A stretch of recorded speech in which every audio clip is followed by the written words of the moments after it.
2-3นามัสเตช่วงตอนเช้าของวันที่28กุมภาพันธ์พุทธศักราช2569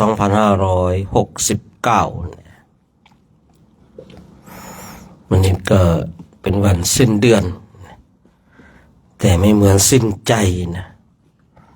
สำหรับพระเชื่อเราคนทั้งหลายก็บอกว่าสิ้นเดือนเหมือนสิ้นใจนะแต่ของเรานี่ก็สิ้นเดือนเหมือนจะสิ้นวัฏฏะแล้วนะวันเดือน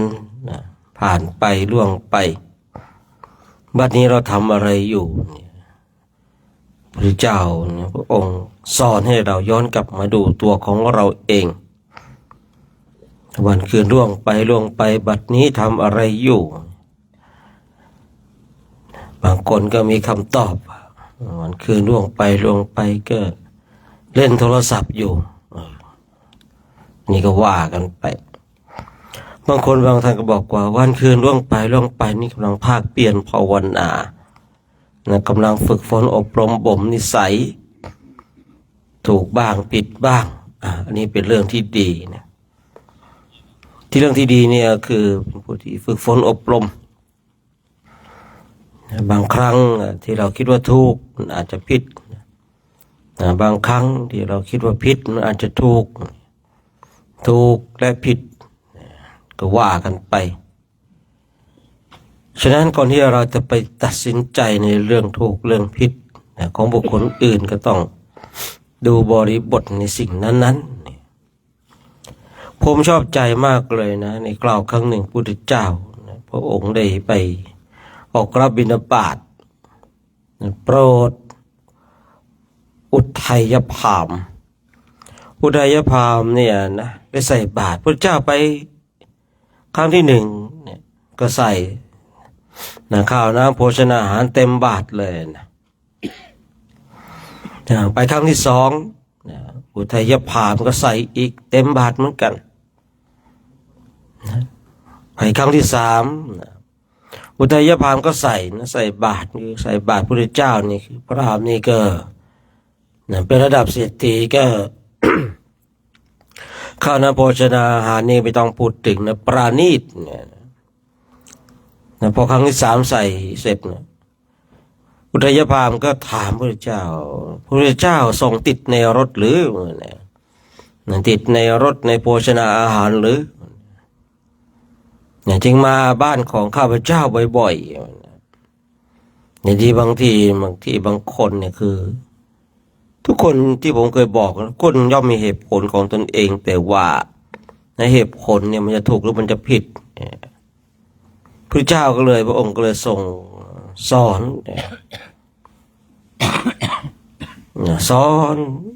อุทัยภามหลายข้อเช่นกุศลเนี่ยพึงทำบ่อยๆเมื่อทำบ่อยๆแล้วย่อมเข้าสู่โลกของสวรรค์บุคคลที่ภาคเพียรภาวนาย่อมเข้าสู่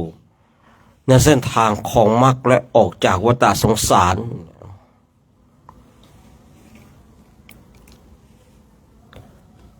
ชาวนาไถนาหว่านข้าวปลูกข้าวบ่อยๆย่อมได้ผลผลิตเมื่อทำบ่อยๆย่อมได้ผลผลิตภาษิตของพระองค์แจ่มแจ้งนักมันเปรียบเสมือนหงายของที่คว่ำภาษิตของพระองค์แจ่มแจ้งนักจงจำข้าพเจ้าไว้ว่าข้าพเจ้าขอถึงพระพุทธเจ้าพระธรรมพระสงฆ์เป็นสรณะประกาศตนประกาศตนว่าตนเองเนี่ยถือพระพุทธเจ้าถือพระธรรมถือพระสงฆ์เป็นสรณะแล้วอย่างเหมือนเราเดินมาเนี่ยบางทีเนี่ยที่เราเคยอ่านในพระไตรปิฎกกันที่พราหมณ์ก็ดีกษัตริย์ก็ดีของดีไปก็บอกโคตรเง่าของตนเองสกุลของตนเองเนี่ยเพื่ออะไรเพื่อแบบคือถ้าเป็นแบบสกุลใหญ่เนี่ยเหมือนกับมีดิลิกีทางสังคม คนทั้งหลายต้องยกมือไหว้ทำความเคารพนอบน้อมเนี่ยประกาศโคดประกาศชื่อเหมือนพระเราเนี่ยบางทีไปไหนเขาก็ให้ทานภาษากันให้ทานภาษาบอกภาษากันเพื่อการกราบไหว้บางทีหน้าแก่เนี่ยภาษาน้อยอย่างเงี้ยนะบางทีหน้าหนุ่มภาษามากอย่างเงี้ยบางทีเขาถึงให้บอกกันไงถามกันให้กราบกันเพื่ออะไรเพื่อการกราบไหว้เคารพซึ่งกันและกันเนี่ยในเรื่องของที่พระเจ้าพระองค์ทรงได้ให้เราเนี่ยถามเรื่องของภาษาเหมือนกันพวกกษัตริย์ก็ดีพวกพราหมณ์ก็ดีนะย่อมประกาศชื่อโคดสกุลของตนเองเนี่ยเพื่ออะไรสกุลของตนเองเป็นสกุลใหญ่โคดของตนเองเป็นโคดที่ยิ่งใหญ่อย่างเนี้ยก็เลยมีพราหมณ์บางกลุ่มบางทีที่ต่อว่าพระพุทธเจ้าว่าพระสมณโคดมไม่ลุกลับไม่กราบไหว้พราหมณ์ผู้ใหญ่หรือนะพระพุทธเจ้าก็เลยเปรียบเหมือนกับไข่ที่แม่กกไข่ไว้แล้วลูกมันออกมาในตัวแรกเนี่ยเปรียบเสมือนพี่พระองค์เองก็เปรียบเสมือนพี่อุบัติขึ้นเป็นคนแรกเข้าใจแจ่มแจ้งในอริยสัจสี่เข้าใจในเรื่องมรรคเรื่องผลพูดง่ายๆว่าเกิดก่อนโดยธรรมเกิดก่อนคนอื่นเป็นพี่ส่วนคนทั้งหลายนี่มันคือเกิดทีหลังเนี่ยเป็นน้องแต่ปกติเนี่ยถ้ารู้กันแล้วเนี่ยเช่นเรารู้ว่าเรามีภาษามากแต่ถ้าเราว่าคนนั้นภาษาน้อยเนี่ยเราไหว้ก่อนก็ไม่ได้เนี่ยถ้าต่างคนต่างรู้เนี่ยบุคคลที่มีภาษามากเนี่ยไปไหว้ก่อนไม่ได้แต่ถ้าไม่รู้ก็อีกอย่างหนึ่งนะคือเป็นธรรมเนียมเลยนะท่านทั้งหลายว่าอย่างสมมุติว่าถ้าเราไม่รู้อันนี้ไม่ผิดในเรื่องนี้นะไม่ผิดเพราะอะไรคือเรายังไม่ได้พูดไม่ได้คุยยังไม่ได้สนทนากันบางทีเราเห็นว่าหน้าแก่อย่างเงี้ยภาษาคงจะมากแล้วก็เรายกมือไหว้เนี่ยพอได้ถามกันพูดคุยกันท่านมีภาษาน้อยนี่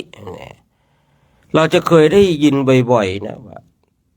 ในการบทสนทนาของพระในสมัยครั้งพุทธกาลมีพระอานนท์เป็นต้นแล้วบางทีเนี่ยมาแล้วก็ถามไม่ได้ถามขอประทานไปเจอกันก็เรียกพันเต้นะพอสนทนากันปราศัยกันพอระลึกถึงกันพอเข้าใจถามเรื่องภาษามีภาษาน้อยกว่าพระอานนท์พระอานนท์เรียกอาวุโสพระอานนท์ก็เรียกอาวุโสที่แรกเรียกพันเตเนี่ยผมเจอหลายๆสูตรด้วยกันนะในข่าวที่พระอานนท์ได้สนทนากับพระด้วยกันคือเจอกันครั้งแรกไม่รู้นี่ว่ามีภาษามากภาษาน้อยพูดง่ายว่าหน้าแก่เงี้ยนะแต่ภาษาน้อยเนี่ยเห็นกันแล้วก็หน้าแก่เนี่ยคงจะบวชนานแล้วเป็นผู้ใหญ่แล้วเนี่ยก็เรียกว่าพันเตพอเรียกพันเตเนี่ยสนทนากันปราศัยพูดคุยกันเข้าใจมีภาษาน้อยกว่าเปลี่ยนจากคำว่าพันเตเป็นอาวุโสเราจะได้ยินบ่อยๆเลยดูก่อนอาวุโสเขาเนี่ยคือถ้าทางพระนี่ว่าผู้น้อยนะแต่ถ้าทางโลกเนี่ยผู้ใหญ่ถ้าว่าหมายถึงทางโลกเนี่ยคำว่าอาวุโสเนี่ยคือผู้ใหญ่เกิดก่อนแก่ก่อนเนี่ยเขาเรียกว่าอาวุโสบุคคลนี้เป็นอาวุโสของหมู่บ้านนะคนนี้เป็นอาวุโสเนี่ยมีอายุมากสุดเลยเนี่ยเขาเรียกว่าอาวุโสแต่พอกลับมาทางธรรมคำว่าอาวุโสนี้เนี่ยเป็นผู้ที่บวชใหม่บางทีเราเนี่ยเรียกพระที่บวชก่อนว่าเป็นอาวุโสเนี่ยจริงๆก็มันผิดเพี้ยนไปนะเราจะต้องเรียกพันเตหรือว่ายศมา พระเจ้าเนี่ยบางทีพระองค์ก็ทรงต่อไปเนี่ยให้เธอเรียกกันเช่นนี้มาเจอกันนะพันเตอายุถ้าเรารู้นะครับ เรารู้ว่าอ้าวท่านนี้มีภาษามากกว่า เพียงแต่บวชก่อนเราเพียง1 นาทีก็ต้องเรียกว่าพันเต แม้ให้บวชในวันเดียวกันนะวันเดียวกันนะครับ แต่ต่างกันเพียงนาทีนี่ก็บุคคลที่บวชทีหลังก็ต้องเรียกบุคคลที่บวชก่อนว่าพันเตหรือว่ายสมาเนี่ยบางทีเราก็ใช้ศัพท์ที่ผิดไปแต่ก็พอเข้าใจได้นะว่าเนี่ยโอเคนะบางทีเนี่ยผมก็เคยเห็นพระผู้ใหญ่ในระดับพระครูก็ดีเจ้าคณะตำบลอำเภอก็ดีเนี่ยใช้ศัพท์ตรงนี้ผิดก็เจอบ่อยๆบางทีเรียกผู้ที่มีพรรษาน้อยกว่าเนี่ยแต่มีอายุมากกว่าอย่างที่ผมบอกว่าอายุหน้าแก่พรรษาน้อยนะบางทีก็เรียกอาวุโสถ้าเรียกอาวุโสได้ถูกแต่ถ้าเรียกพันเตเนี่ยผิดแหละคือพันเตเนี่ยเขาเรียกว่าเอาไว้ให้เรียกผู้ที่มีภาษามากกว่าตนเองทีนี้ย้อนกลับมาการที่ถ้าเราเป็นพระเนี่ยเรารู้ว่าคนนี้ปีพรรษาน้อยกว่าแต่เราไปยกมือไหว้ก่อนเนี่ยอันนี้ไม่ถูกหลัก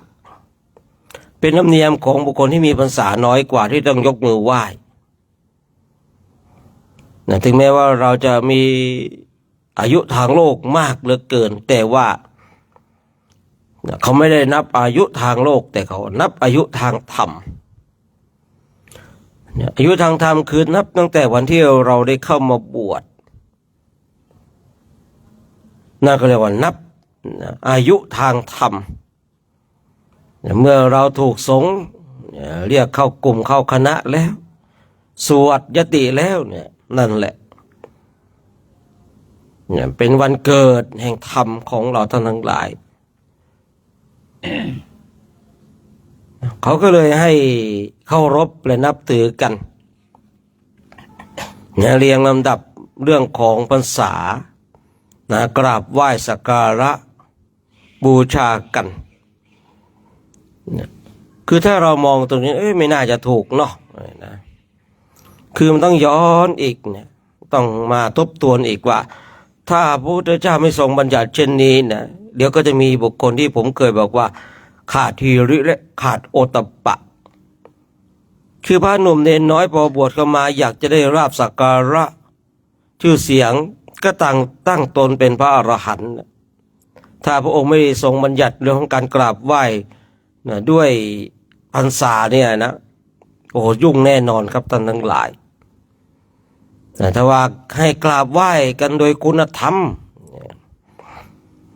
คุณธรรมคุณจะบวชมากบวชน้อยพรรษามากพรรษาน้อยแต่ถ้าได้พระอรหันต์แล้วเนี่ยถ้าพระองค์ทรงตรัสหรือว่าบัญญัติไว้เนาะพระองค์เนี่ยโอ้โหปัญญาญาณนี่สุดยอดจริงๆนะผมมาพิจารณาในเรื่องของสิ่งเหล่านี้นะถ้าว่าให้กราบไหว้กันโดยคุณธรรมเรื่องบวชก่อนบวชหลังตัดทิ้งออกไปเนี่ยใครเป็นพระอรหันต์เนี่ยบุคคลที่เป็นพระอนาคาพระสกิทาพระโสดาบันต้องกราบไหว้ถ้ามีการบัญญัติเช่นนี้นะหมดครับศาสนาเพราะอะไรบุคคลที่เข้ามาบวชเนี่ยขาดหีริและขาดโอตตัปปะขาดความละอายและขาดความเกรงกลัวนี่ก็จะ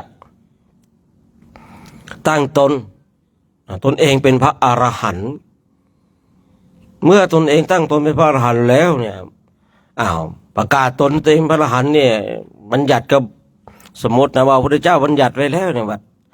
เมื่อใครก็ตามเป็นพระอรหันต์แล้วบุคคลทั้งหลายต้องมากราบไหว้จบข่าวเลยนะแม้แต่ในความคืออันนี้ได้คุยให้ฟังนะว่าแม้แต่คือในลำดับในการเข้าคือราชพิธีเนาะบางทีเขาก็เอาเรื่องของยศตำแหน่งนำหน้า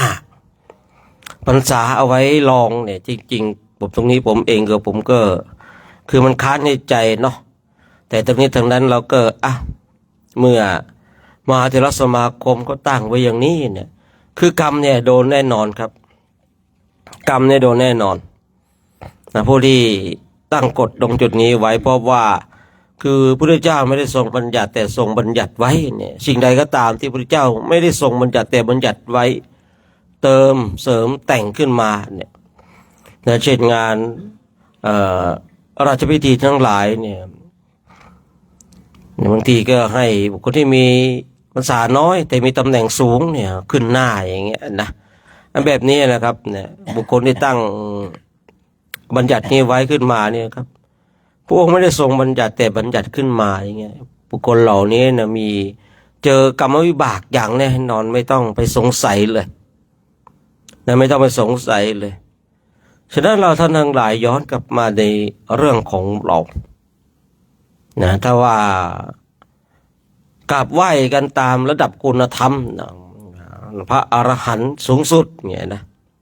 ะสูงสุดพระอนาคาพระสกิทาพระโสดาบันเนี่ยคือต้องไหว้ต้องกราบแหละบางคนก็เลยแบบขาดฮีริขาดโอตตัปปะก็จะปริญาณตนว่าตนเองเป็นพระอรหันต์ก็จะปริญาณตนว่าตนเองเป็นพระอนาคามีก็จะปริญาณตนว่าตนเองพระสกิทาพระโสดาบันนะเพื่ออะไรเพื่อให้คนทั้งหลายมากราบไหว้คาเนียละนะพระหนุ่มเนนน้อยพระผู้เฒ่าที่ขาดฮีริขาดโอตตัปปะนะก็จะแต่งตั้งตนเองเป็นพระอรหันต์เพื่ออะไรเพื่อให้คนทั้งหลายมากราบไหว้สักการะมาบูชาสงฆ์นะผู้มีศีลอันเป็นที่รักก็จะถูกเบียดเบียนสงฆ์ผู้ที่ขาดฮิริโอตตัปปะก็จะได้รับความยกย่องเชิดชูเนี่ยยุคปัจจุบันของเราเนี่ยเริ่มเป็นเช่นนั้นสงฆ์อันเป็นผู้ที่มีศีลอันเป็นที่รักของคนทั้งหลายนะในช่วงหลังผมสังเกตดูถูกเบียดเบียนสงฆ์นะที่ขาดฮิริโอตตัปปะมีวาจาอันกล้าดุจกา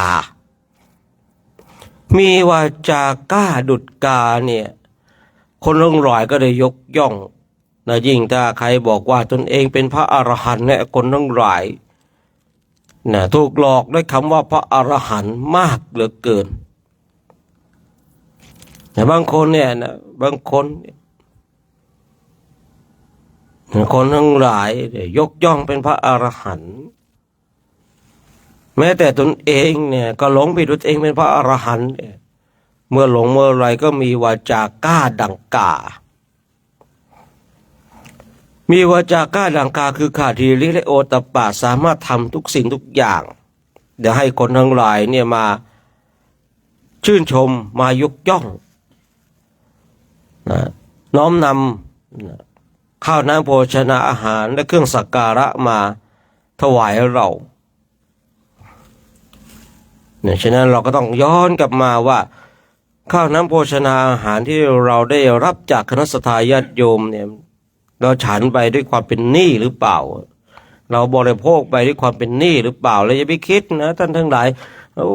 เราเนี่ยนะ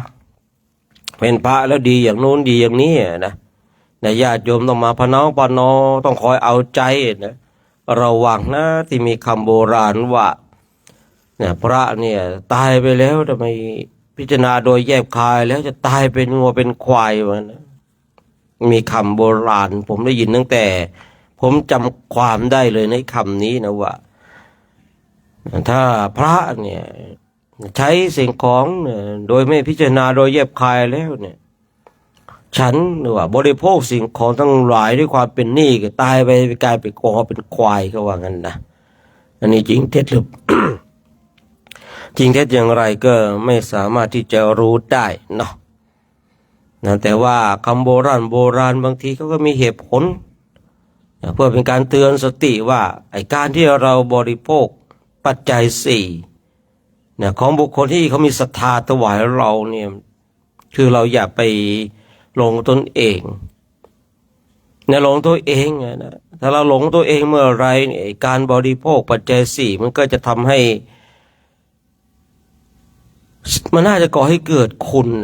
แต่มันจะก่อให้เกิดโทษมากกว่าพิจารณาโดยแยบคายท่านทั้งหลายเมื่อท่านทั้งหลายพิจารณาโดยแยบคายแล้วเนี่ยก็จะสบายเนาะไม่ต้องมีโทษมีภัยในภายหลังย้อนกลับมาที่นะอุทัยภามที่อุทัยภามมาถามเช่นนั้นคือคิดนะตนเองมีความคิดว่าพระพุทธเจ้าติดในรสอาหารแม่ก็ได้ครั้งแรกดีก็ครั้งที่สองก็ได้ดีครั้งที่สามก็ได้ดีนะโอ้โหอาหารเนี่ยดีเนี่ยบางทีผมเองเนี่ยเกลียดบางทีคนญาติโยมที่เขามีศรัทธาเราคือปล่อยเขามีศรัทธาตั้งมั่นอย่าไปพะเนาพะนอนะอย่าไปแบบพะเนาพะนอเพื่อที่จะได้ลาภสักการะไม่ใช่พะเนาพะนอประจบสอพอจนเสียความเป็นสมณะคือให้เขาศรัทธาในธรรมอย่าศรัทธาในตัวบุคคลเมื่อใดก็ตามถ้าคนหนึ่งคนใดศรัทธาในธรรมเขาท่านผู้นั้นจะตั้งมั่นผมเห็นนะบางทีนะครูบาอาจารย์เท่าที่เห็นบางทียุคระดับครูบาอาจารย์เนี่ยโอ้โหโด่งดังมีคนให้ความเคารพมากเหลือเกินแต่พอสิ้นครูบาอาจารย์ไปแล้วลูกศิษย์แตกกระจายไปเลยวัดก็เงียบเหงาวัดก็เงียบเหงาเพราะอะไรบางทีคนนี่ก็ศรัทธาในตัวบุคคลไม่ได้ศรัทธาในธรรมอย่างลงสู่ธรรมอย่างแท้จริงฉะนั้นเราเนี่ยเป็นผู้ที่ฝึกฝนอบรมเนี่ยสิ่งหนึ่งที่ต้องมาไว้นี่ที่ผมเคยคุยบ่อยฮีริและโอตปะเนี่ยความละอายเนี่ยความเกรงกลัวเนี่ยไม่ใช่ทำอันตื้นอย่างเราเนี่ยมันต้องฟังนู่นนะจิตเจตสิกนิพพานรูปนั่นที่ผมเคยคุยบ่อยๆนะแง่แค่หิริและโอตปะความละอายความเกรงกลัวยังไม่มีคุณจะไปเอา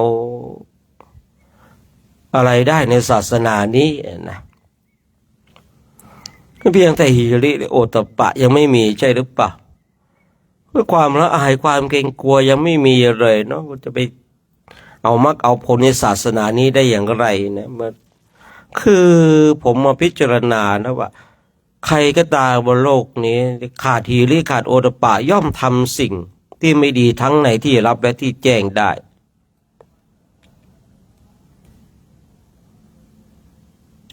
บุคคลเราเนี่ยนะมาขาดหิริและโอตปะย่อมทำในสิ่งที่ไม่ดีทั้งในที่รับและที่แจ้งได้นะย่อมโกหก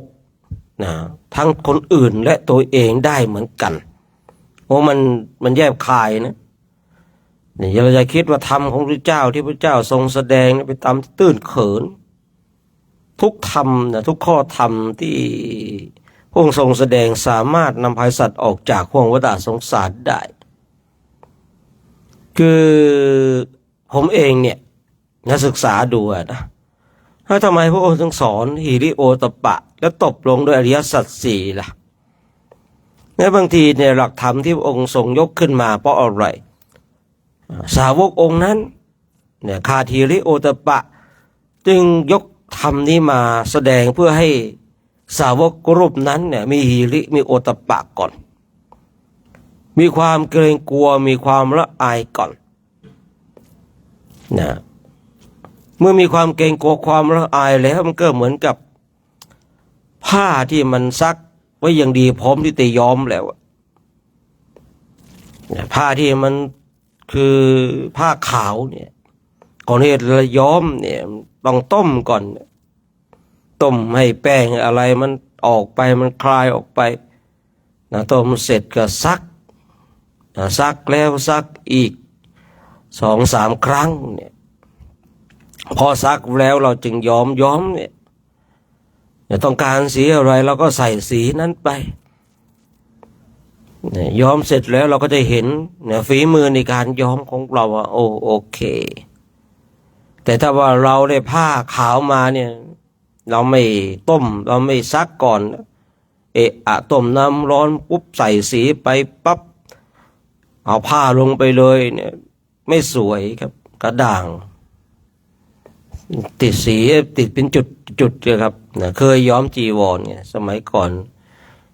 อนมันจีวรเนี่ยมันไม่ใช่รูปแบบที่อย่างนี้มันหายากนะแต่ผ้ามันหาง่ายอยู่นะก็ย้อมจีวรกันย้อมสบงอังสะกันมันก็ทำให้ชี้ชัดได้นะที่พระองค์ทรงแสดงเนี่ยที่เราบอกว่าทำตื้นเขินที่จริงเนี่ยคือถ้าเราเจาะลึกลงไปเนี่ยทำที่พระองค์ทรงแสดงเนี่ยคือพระองค์ก็ต้องดูก่อนนะอย่างที่พระองค์ทรงแสดงหิริโอตปปะเนี่ยคือคนนั้นเนี่ยไม่มีความเกรงกลัวไม่มีความละอายต้องสอนให้มีความเกรงกลัวความละอายก่อนพระองค์ทรงชี้โทษทั้งคุณและโทษนะคุณของการมีหิริโอตปปะมีคุณอย่างไรเนี่ยผู้ฟังก็เห็นตามไปคนที่มีหิริมีโอตปปะมีคุณเช่นนี้เนี่ยและพระองค์ทรงแสดงโทษว่าขาดหิริโอตปปะมีโทษอย่างไรก็เห็นตามผมเลยไม่แปลกใจหรอกที่เราจะได้ยินว่าภาษิตขององค์แจ่มแจ้งนักเปรียบเสมือนหงายของที่คว่ำเนี่ยจุดประทีปในที่มืดภาษิตขององค์แจ่มแจ้งนักเพราะอะไรคนฟังมันเห็นตามความเป็นจริงไงพระพุทธเจ้าพระองค์ทรงชี้แนะเนี่ยทรงบอกกล่าวเห็นตามความเป็นจริงเพราะอะไรทำไมบุคคลนั้นเห็นตามความเป็นจริงเพราะตนเองกำลังประสบปัญหานั้นอยู่เช่นตนเองขาดหิริโอตปปะอย่างเงี้ยพระองค์ทรงแสดงทั้งโทษและคุณของหิริโอตปปะก็เห็นตามความเป็นจริงมันเลยแจ่มแจ้งไงพระองค์ทรงสอนชาวนาเนี่ยที่ผมเคยคุยกับยกเรื่องของชาวนาเป็นเบื้องต้นให้เห็นตามความเป็นจริงในเรื่องของการปลูกข้าวชาวนามันชัดเจนเรื่องการทำนาอยู่แล้วนะพระองค์ก็เลยเนี่ยคุยเรื่องการทำนาปลูกข้าวไปพอพระองค์ทรงแสดงไปโอ้โหภาษิตของพระองค์แจ่มแจ้งนักเนี่ยในคำว่าแจ่มแจ้งนั้นคือเข้าใจเลยนะโดยการที่พระองค์เอาเรื่องของการปลูกข้าวเนี่ยมาพูดมาบอกทำให้ภาษิตของพระองค์เนี่ยแจ่มแจ้งอย่างเราเนี่ยบางทีก็เข้าใจเนาะแหมคนเขาก็ยังไม่มีศีลเนี่ยเราจะให้คุยเรื่องมรรคผลนิพพานมันเป็นไปไม่ได้ท่านทั้งหลายสมัยก่อนเองที่ผมก็จะชวนคนไปนิพพานอย่างเดียวคือคนไม่มีศีลเนี่ยคุยเรื่องนิพพานไม่ได้ท่านทั้งหลายคือถ้าคนยังไม่มีศีลแล้วต้องคุยเรื่องของศีลให้เขามีศีลก่อนคืออะไรปุ๊บแหมนิพพานเลยเนี่ยอย่างผมเป็นเด็กบ้านนอกใช่หรือเปล่าย่อมฆ่าสัตว์เพื่อเลี้ยงชีพถ้าพระไม่เข้าใจนะไปแสดงเรื่องแบบเรื่องโทษของการฆ่าสัตว์นะบาปอย่างนั้นบาปอย่างนี้ไม่มีใครฟังหรอกครับผมไม่มีใครฟังแต่เพราะอะไรบริบทการเป็นอยู่ของเขาต้องอยู่อย่างนั้นทีนี้เราจะทำอย่างไรที่ทำให้เขาเลิกจากการฆ่าสัตว์ต้องมีอุบายต้องมีอุบายต้องเข้าใจในบริบทของผู้คนเราไปคุยเรื่องของ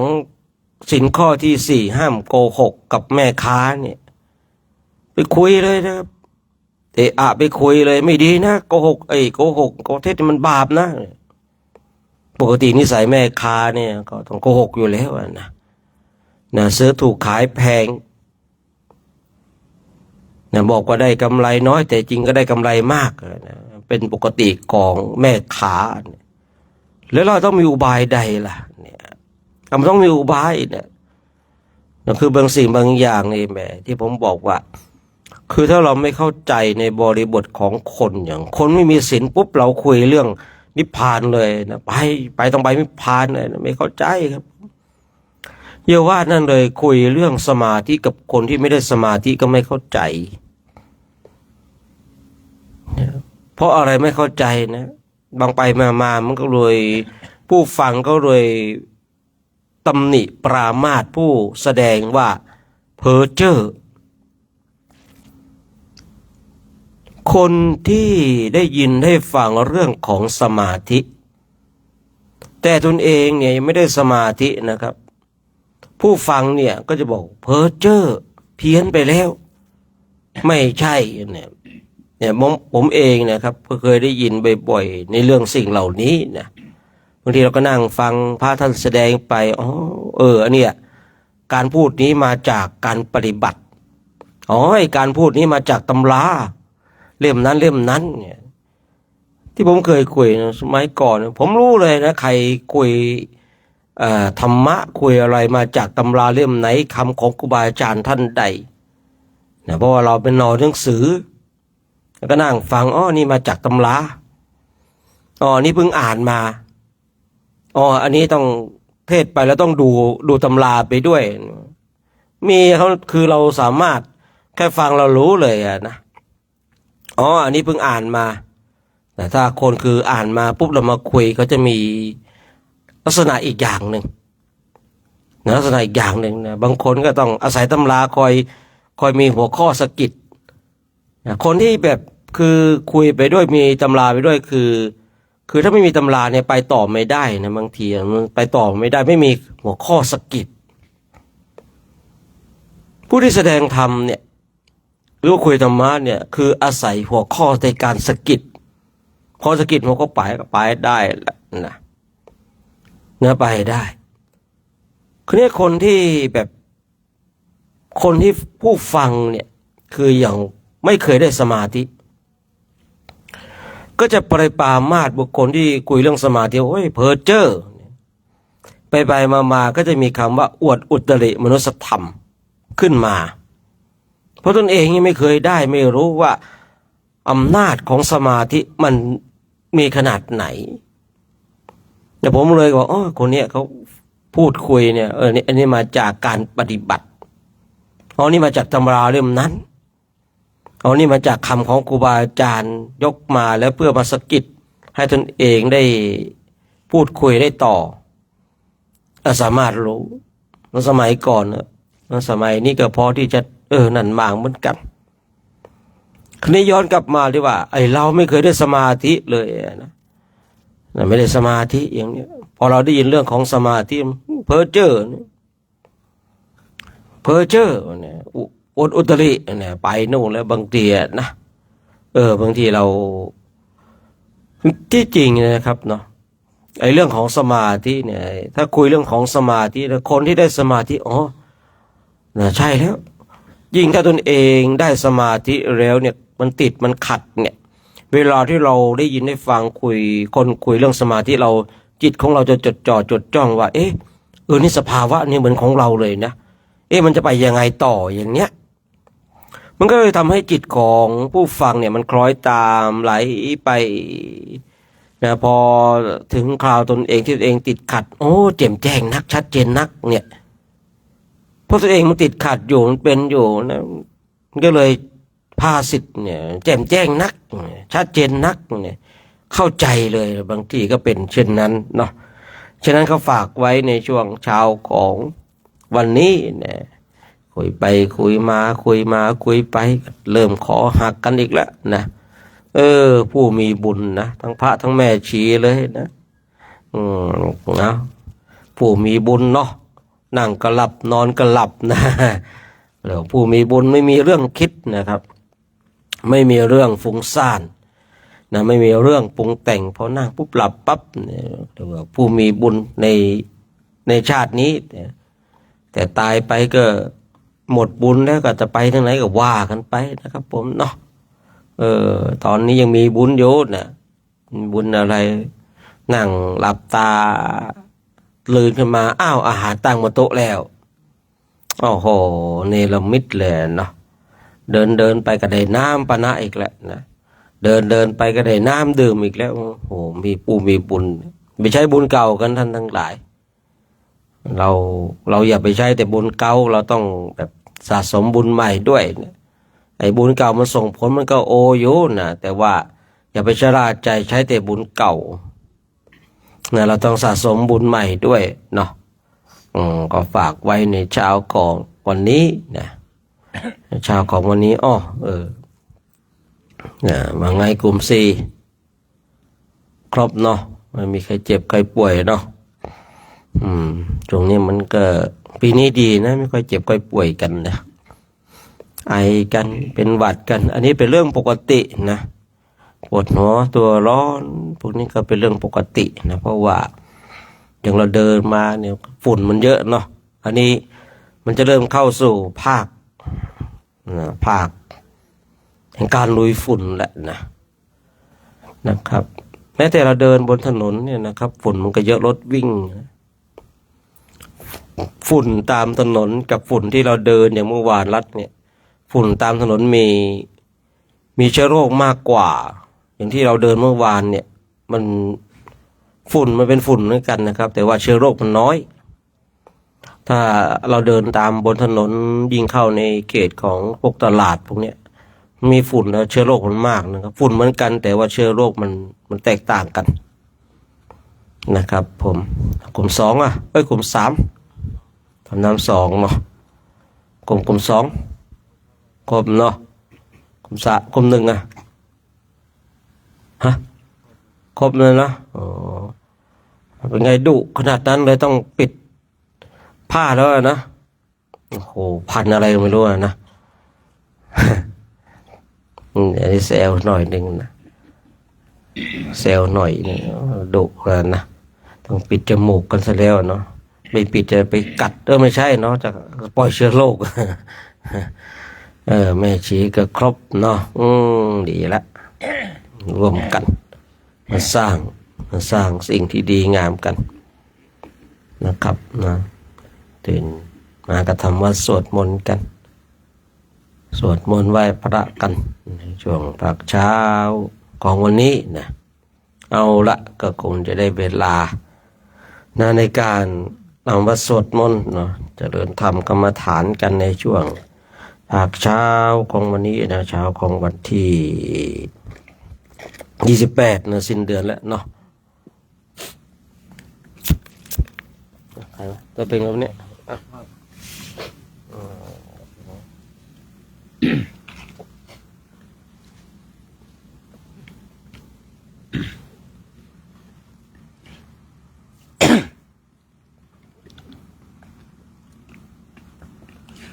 ก็ขอความถวายแก่พระครูที่ทำประโมทพระอาจารย์สมศักดิ์พระอาจารย์โชคชัยที่เคารพขอถวายต่อครูบาอาจารย์ทุกๆรูปที่ได้ให้กับผมมาเป็นต้นเสียงถ้าพร้อมกันแล้วกรา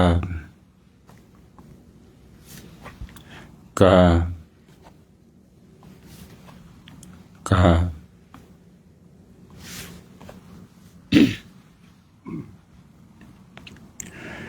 โย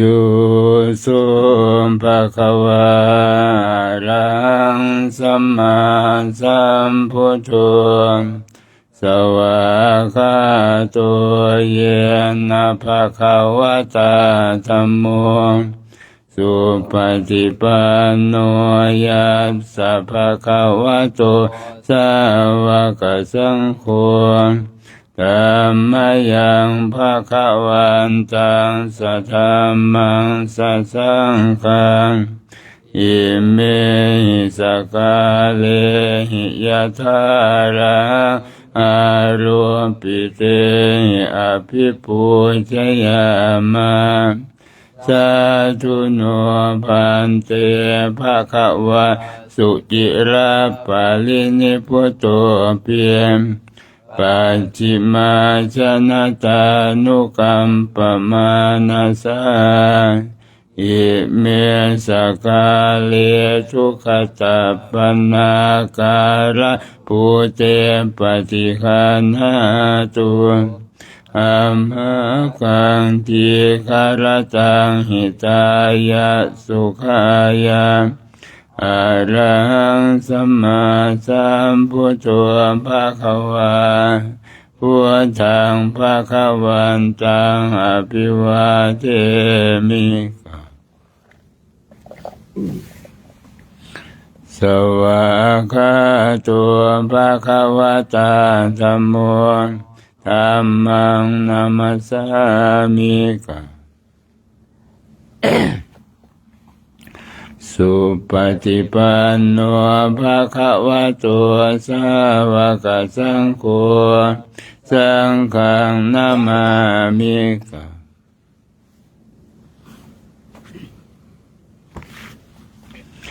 อันธรรมยังพุทธัสสะภะคะวะโตปุปภาคะนะมะกาลังกะโรมาเสนะโมตัสสะภะคะวะโตอะระหะโตสัมมาสัมพุทธัสสะนะโมตัสสะภะคะวะโตอะระหะโตสัมมาสัมพุทธัสสะนะโมตัสสะภะคะวะโตอะระหะโตสัมมาสัมพุทธัสสะอันธรรมยังพุทธาภิกษุติงกะโรมาเส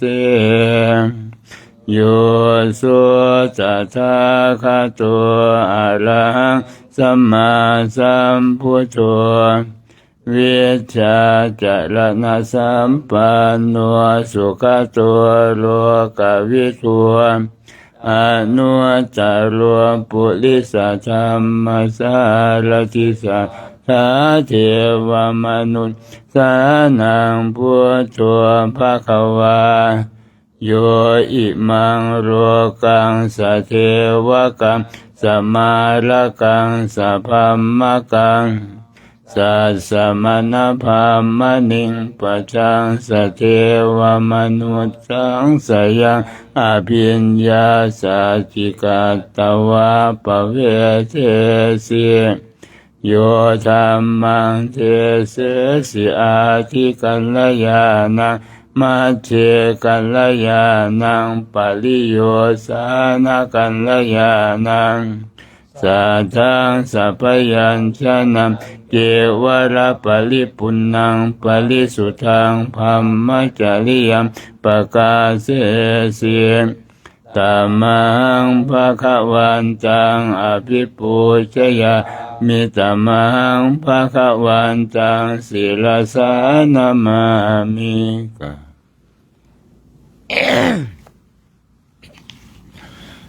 อันธรรมยังธรรมาภิกษุติงกะโรมาเสโยสุสวาคาตัวภะคะวะตาธัมโมสันติติโกอาคาลิโกเอหิปัสสิโกโอปัญญิโกปัจจตังเวทิตัพโพวิญโยหิธัมมังธัมมังอภิปุชยามิธัมมังธัมมังศิรสานามามิ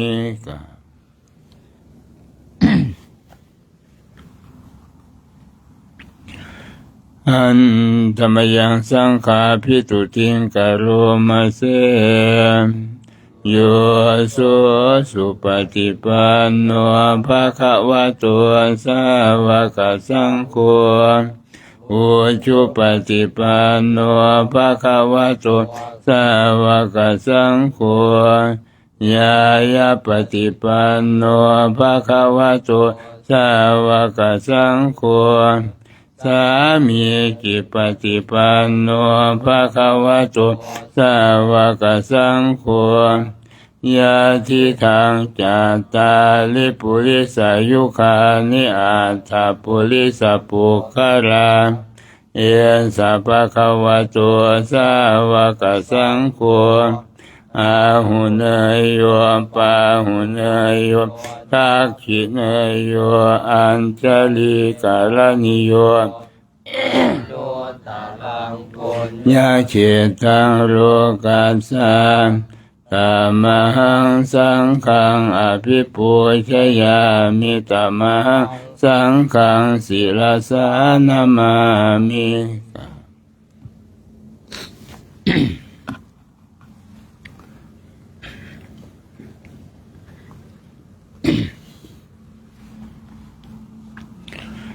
หันตมยังรัตนตยปนามคาทายโยเจวะสังเวขะปริกิตนาปทัญจะปนามาเสปุญตุสุสุโการุณามหันนะโหโยจันตสุทัพพลยานโรจโนโลกาสปะปุปกิเลสขาตะโกวันทามิพุทธังอหัมมาทะเลนะตังธัมโมปฏิปวิยตัสสะสัจจุโนโยมัคคปากามัจเปทะพินนโกโลกุตตะโรโยจัตถาทัตถิปโนวันทามิธัมมังอหัมมาทะเลนะตังสังโฆสุเขตาปยติเขตาสัญญิโตโยทิฏฐสันโตสุขตานุโพธโกโรรัปปหิโนอริโยสุเมธโสวันทามิสังฆังอหัมมาทะเลนะตังอิเจวะเมกันตาภิปูสเนยกังวันถุตยังวันทยตาภิสังขตังปุญญังมายายังมะมะสาภุปาทวามาหุนตุเวตัสสะปะภาวะสิทธิยาอิทัตถาคโตโลเจอุปันโนอะระหังสัมมาสัมพุทโธสิโตนิยานิโกอุปสมิโกปรินิพพานิโกสัมโพธคามิสุขตัปปเวทิโตมายันตังธัมมังสุตวาเอวังชานามาชาติปิทุกขาชราปิทุกขามรณะปิทุกขังโสกปริเทวทุกขโทมนัสสุปายาสาปิทุกขาอาปิเยหิสัมปโยโคสุโคปิเยหิวิปโยโคสุโคยัมปิสังปฏิตัมปิทุกขังสังคิเตนะปัญจุปาทานะขันธาทุกขาเสยยทิทังรูปุปาทานะขันโธเวทนุปาทานะขันโธสัญญูปาทานะขันโธสังขารูปาทานะขันโธวิญญาณุปาทานะขันโธเยสังปริญญาญาทารมาโนโสภควาเอวังพหุรังสาวเจวิเนติเอวังภาคาจะปนัสสะภะคะวะโตสาวกเจสุอนุสาสนิพหุราปวัตติรูปังอนิจจังเวทนาอนิจจาสัญญาอนิจจาสังขาราอนิจจาวิญญาณังอนิจจังรูปังอนัตตาเวทนาอนัตตาสัญญาอนัตตาสังขาราอนัตตาวิญญาณังอนัตตาสัพเพสังขารานิจจาสัพเพธัมมาอนัตตาติเตมะยังโอตินามหาชาติยาชรามรณเนนะโสเกหิปริเทเวหิทุกเขหิโทมานะเสหิอุปายาเสหิทุกโขตินาทุกขาปเลตาอเปวนามิมาสเจวราสสุขังคันทัสสะอันตกิริยาปัญญาเยธาติกิราปรินิพุตตัมปิตังภะคะวันตังอุทิสสะอรหันตังสัมมาสัมพุทธังสัทธาคารัสมาอนาคาลิยังปัปปชิตาตัสมิงภะคะวะติภัมมัจจริยังจารามา ภิกขุนังสิกขาสาสิวาสมาปนาตังโนภัมมจริยังอิมาสเจวราสตุขังคันทัสสะอันตกิริยายะสังวัตตุติ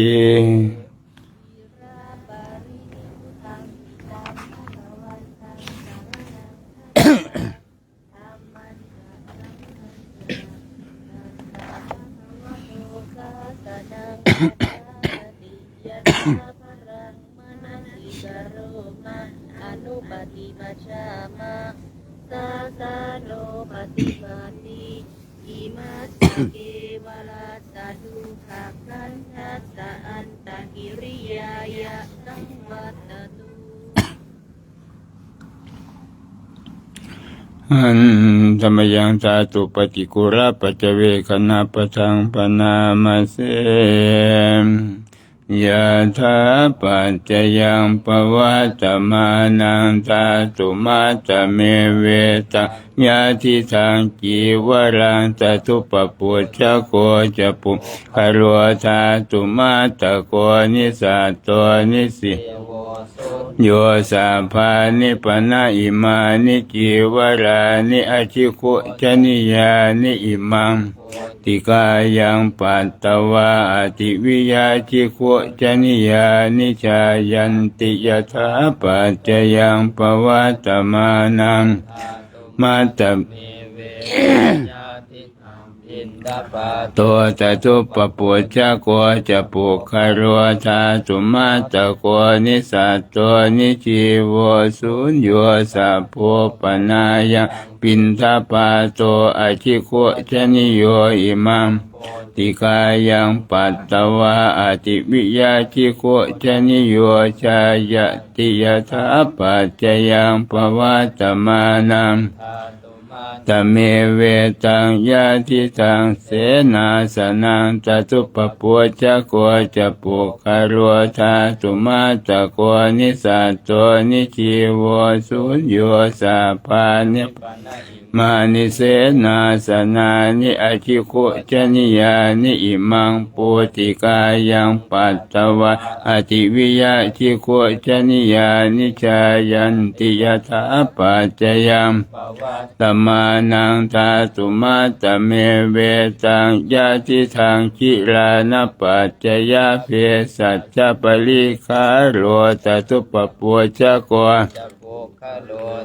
ตุมาตะโกนิสัตโตนิจิโวสุญโยสัพโพปนายังคิลานปัจจยาเพสัจจปริคาโรอชิโกชนิโยปุติกายังปัตตวาอติวิยาชิโกชนิโยชายติเปิดเป็น167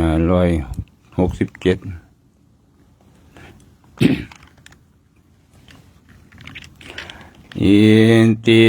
มปวาราสิงโฆอุตตมยโสจิตเตสุยัตถากาตาจิตโตสุสักการุอุปา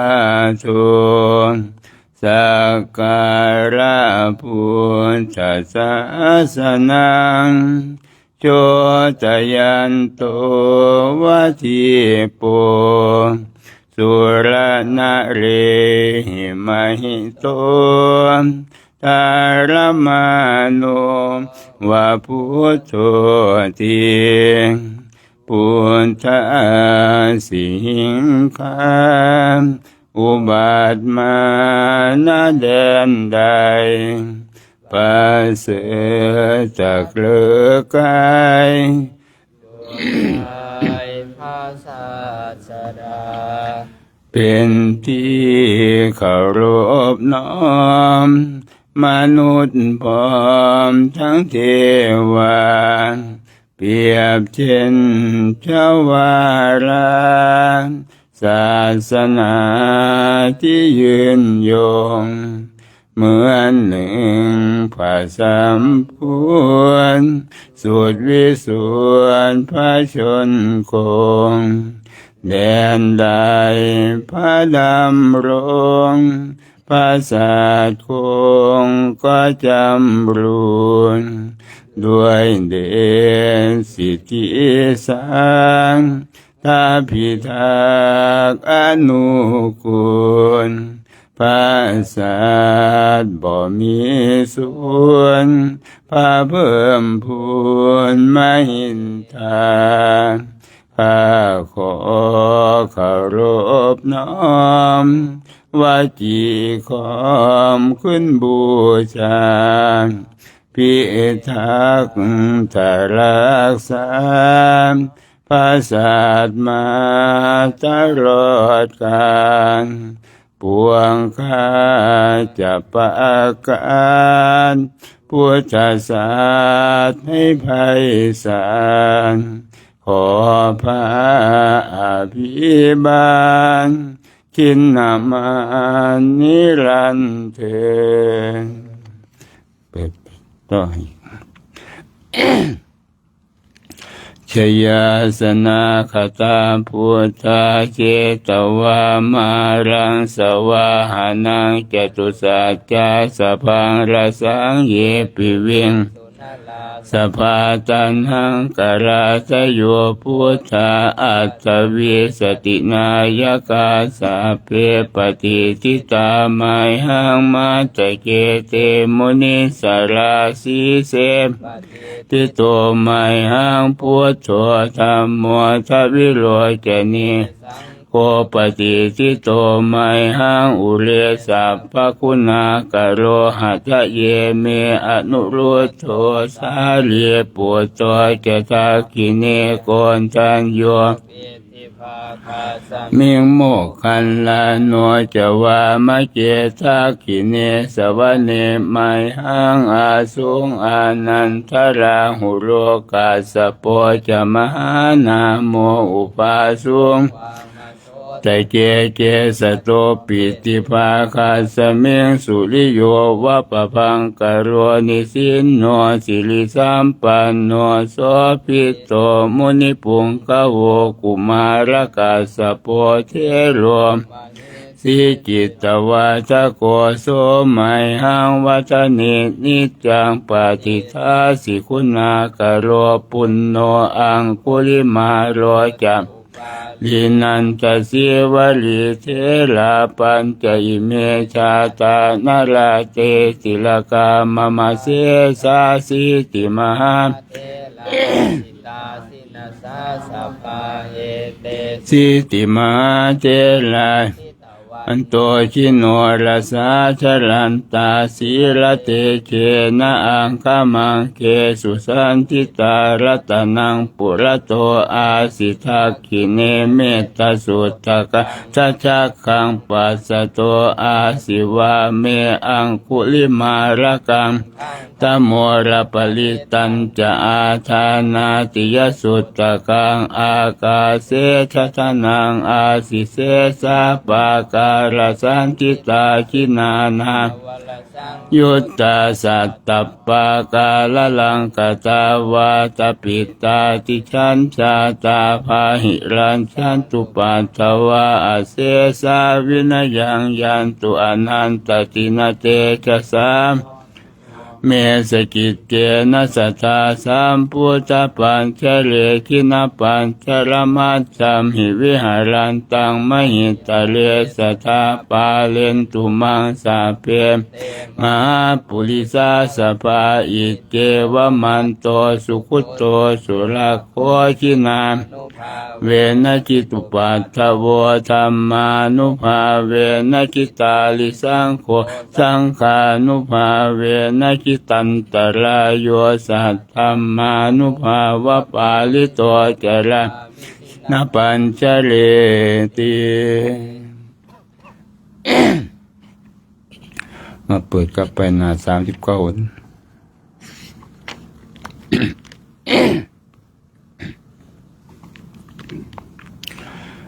นะโมตัสสะภะคะวะโตอะระหะโตสัมมาสัมพุทธ ตัสสะนะโมตัสสะภะคะวะโตอะระหะโตสัมมาสัมพุทธัสสะนะโมโตอะระหะโตสัมมาสัมพุทธัสสะพุทธังสรณังคัจฉามิธัมมังสรณังคัจฉามิสังฆังสรณังคัจฉามิทุติยมปิพุทธังสรณังคัจฉามิทุติยมปิธัมมังสรณังคัจฉามิทุติยมปิสังฆังสรณังคัจฉามิตติยมปิพุทธังสรณังธัมมังสรณังคัจฉามิตติยมปิสังฆังสรณังคัจฉามิอติอุณหหิสวิชโยธัมโมโรเจอนุตตโรสัพพสัตตหิตัตถายตังตวังอาหิเทวะเตปริวัตเจราทธันเตอมนุษเสหิปาวะเจพยาเกนาเกวิเสปูเตอาการมะละเนนวาสัพพสมามมุตโตตะเปตวาการมาลิตังตัสเสวะอนุภาเวนะโหตุเทวสุขิสัทธาสุทธสีลังสมาทายธัมมังเจริตัสเสวะอนุภาเวนะโหตุเทวสุขิสัทธาลิจิตังกินติตังปูชาทาลนังวาจนังกรุงปะเลสังเทศนังสุตวาตัสสะอายุปวัตคติเตยะถาปิเสลาวิปุรานะพังอาหาจปาภัตตาสมันตาอนุปลิเยยุงนิโปเทนตาจตุทิสาเอวังจราจะมาจุจะอธิวะตันติปานิโนคาติเยภามเนเวเสสุเตละปุกุเสนะจินจิปริวาเจติสาพะเมวาพิมันตตินาตาตหัตถีนางภูมินรธานางนปาติยานาจาปิมันเตนะสากาเชตุงทะเนนวาโพโสสัมปัสสังอาตมาตโนพุทเทธัมเมจะสังเคจะทิโรสัทธังนิเวสเยโยธัมมจาริกาเยนะวาจายะอุตเจตสานังปสังสันติเปจะสักเคปโมทติเตยาสัสสัทธาตถาคตาปุริ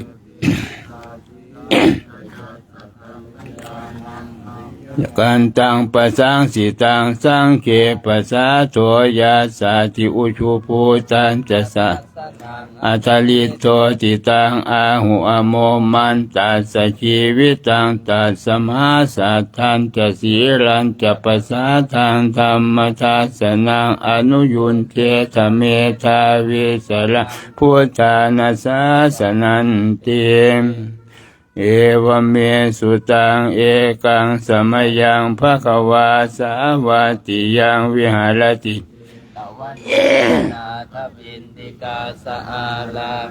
ตัตตะละโคภควาภิกขุอามันเตสิภิกขโวติปทันเตติเตภิกขุภควะโตปัจจัสโสสุ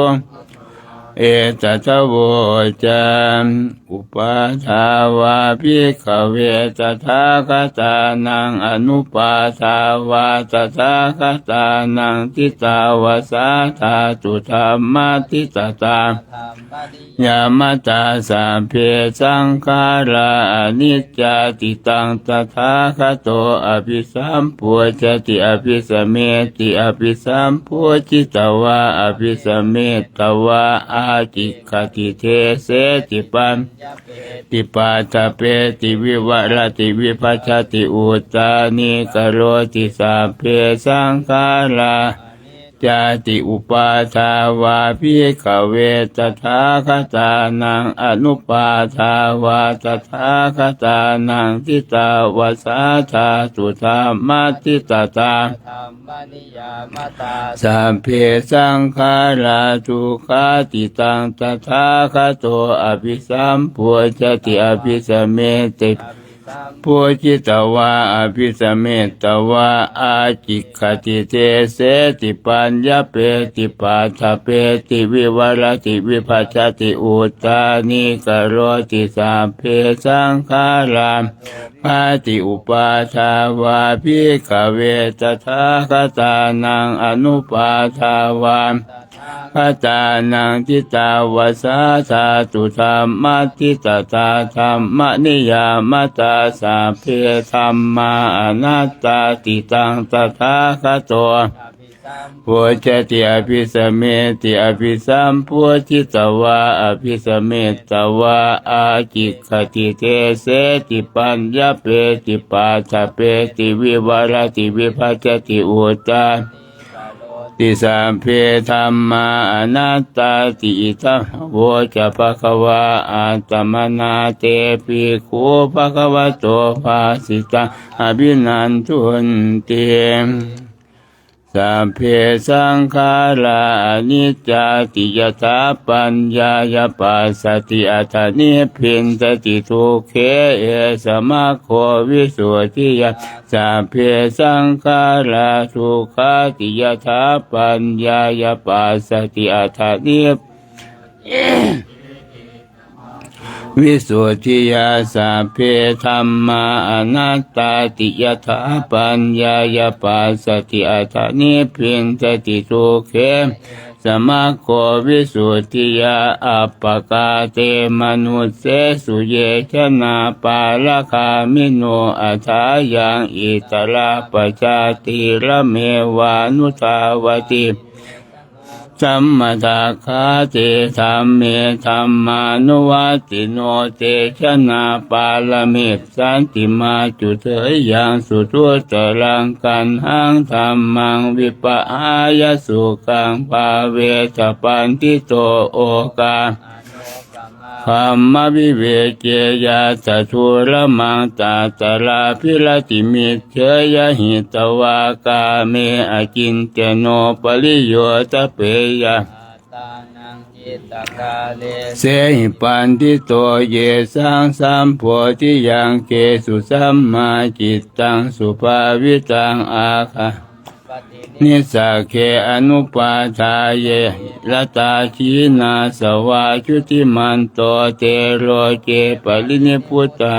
เพียมอวิชชาปัจจยาสังขาราสังขารปัจจยาวิญญาณวิญญาณปัจจยานามรูปังนามรูปปัจจยาปัจจยาภัสโสภัสสะปัจจยาเวทนาเวทนาปัจจยาตัณหาปัจจยาอุปาทานังอุปาทานปัจจยาภวจยาชาติปัจจยาชรามรณังโสกปริเทวทุกขโทมนัสสุปายาสาสัมทุกขังขันธัสสะสมุทัยโยโหติอวิชชายตเววะเสสวิราคะนิโรธาสังขารนิโรโธสังขารนิโรธาวิญญาณนิโรโธนิโรธานามรูปนิโรโธนามรูปนิโรธาสลายตนะนิโรโธสลายตนะนิโรธาปัสสะนิโรโธปัสสะนิโรธานิโรโธเวทนานิโรธาตัณหานิโรโธตัณหานิโรธาอุปาทานนิโรโธอุปาทานนิโรธาภวนิโรโธภวนิโรธาโตชาตินิโรธาชรามรณังโสกปริเทวทุกขโทมนัสสุปายาส ลุชันติเอวะเมตตาสเกวราสสุขังขันธัสสะนิโรโธติยะถาเวปัสสุภวันติธัมมาอาตาปิโนชายโตภัมมนาสะอาตาสกังขาวะปยันติสะพายโตปชานาติสเหตุธัมมยะธัมมาอาตาปิโนชายโตภัมมนาสะอาตาสกังขาวะปยันติสะพายโตป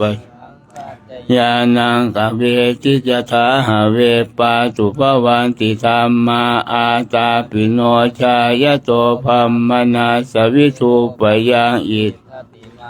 เสนังสุโรวะโอภาสยมันตลิขันติ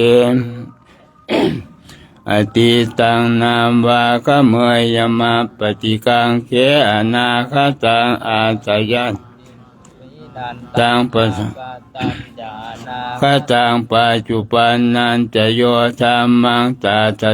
ตาวิปัสสติอสังหิรังอสังกุปปังตังวิธามนุภูหะเยอาเจวจิตจมาตัปปังโกชัญญานังสุเวนะเตนะมหาเสเนนะมาจุนาเอวังวิหาลิมาตาปิงอโหราตมตันติตังเวภัสเทกรันโตติโตอจิกเตมุนีติอเนกชาติสังสารังสันทาวิสังอนิปิสังขหาการังขเวสันโตสุขาชาติปุณังขหาการกติโตสิปุณเคหังภาคากหากูตังวิสังขตังวิสังขารกตังจิตตังตัณหานังขยมันจะขาติเปิดเป็น120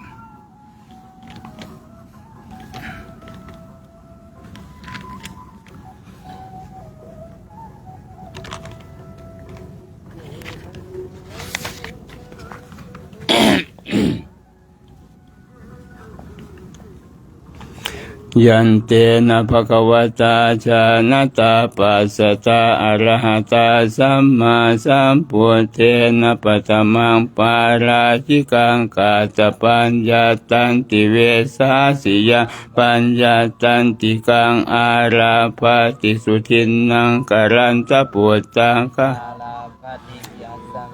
วาจุสมินติสุทินโนกรันตปุตโตปุราณตุยิติกายะนังธรรมังปฏิเสวิตาสมิงวาตุสมิงติเตนะสมัยเยนะพุทโธภควาเวรัญชายังวิหารตินะเลลุปุจิมันตะมูเรมหาตาภิกขุสังเขนะสาทิงเตหิภิกขุสเตหิอัสโสสิโคเวรัญโชภัมมโน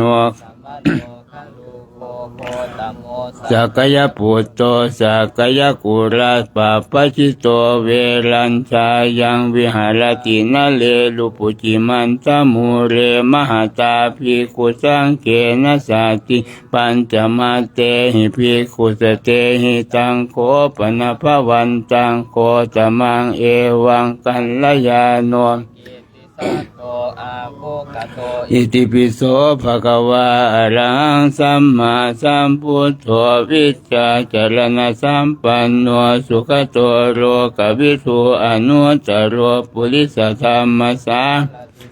ทาเทวมนุษย์สานังพุทโธภะคะวะติโยธัมมมังสมาลทังสัพพะมะตังสัสสมณพามานิยังปัจจามนุษย์สานทิกาตวะปะเวเสติโสธัมมังเทเสติอาทิกัลยานังมัจเจกัลยานังปริโยสานกัลยานังสัทธังสัพยัญชนะเกวระปริปุณนังทางพรหมจริยังปะกาเสติสาธุโคปนัสสะรูปานังอรหัตังตัสสะ ติติเอวเมสุตังเอกังสมยังภควาอันตราจราชกหังอันตราจนารันตังอัตตานามากปฏิปันโนโหติมหตาเจนะสัจจิงปัญจมาเตหิภิกขุสเตหิสุปิโยปิโคปริชาอันตราจราสัก ขังอันตราจนารันตังอัตตานามากปฏิปันโนโหติสัจจิงอันเตวาสินาภัมมทัตเตนะมะตละสุทังสุปิโยปริภาชโกอเนกปริยาเยนะพุทธัสสะวันนังภาสติธัมมัสสะวันนังภาสติสังฆัสสะวันนังภาสติสุปิยาสัพพนะปริภาชวาสีภัมมทัตโตมานะโวอเนกปริยาเยนะพุทธัสสะวันนังภาสติธัมมัสสะวันนังภาสติสังฆัสสะวันนังสติอิติหะเตอุโภอัจจสีอัญญมัญญาสตุจุปุตังปีติโตอนุพันธาโหติเปขันจาเปิดเป็นนา31เอวเมสุตังเอกังสมยังภควายังวิหารติเทตวันเนอนาตปินติกาสะอาราเมตัตตะละโคภควาภิกขุอามันเตสิภิกขโวติภัทันเตสิเตภิกขุปัจจัสโสสุงภควาเอตัทโวจาเมตตายาภิกขเวเจโตวิมุตติยาอาเสวิตายาภาวิตายาภาหุริกตายายานิ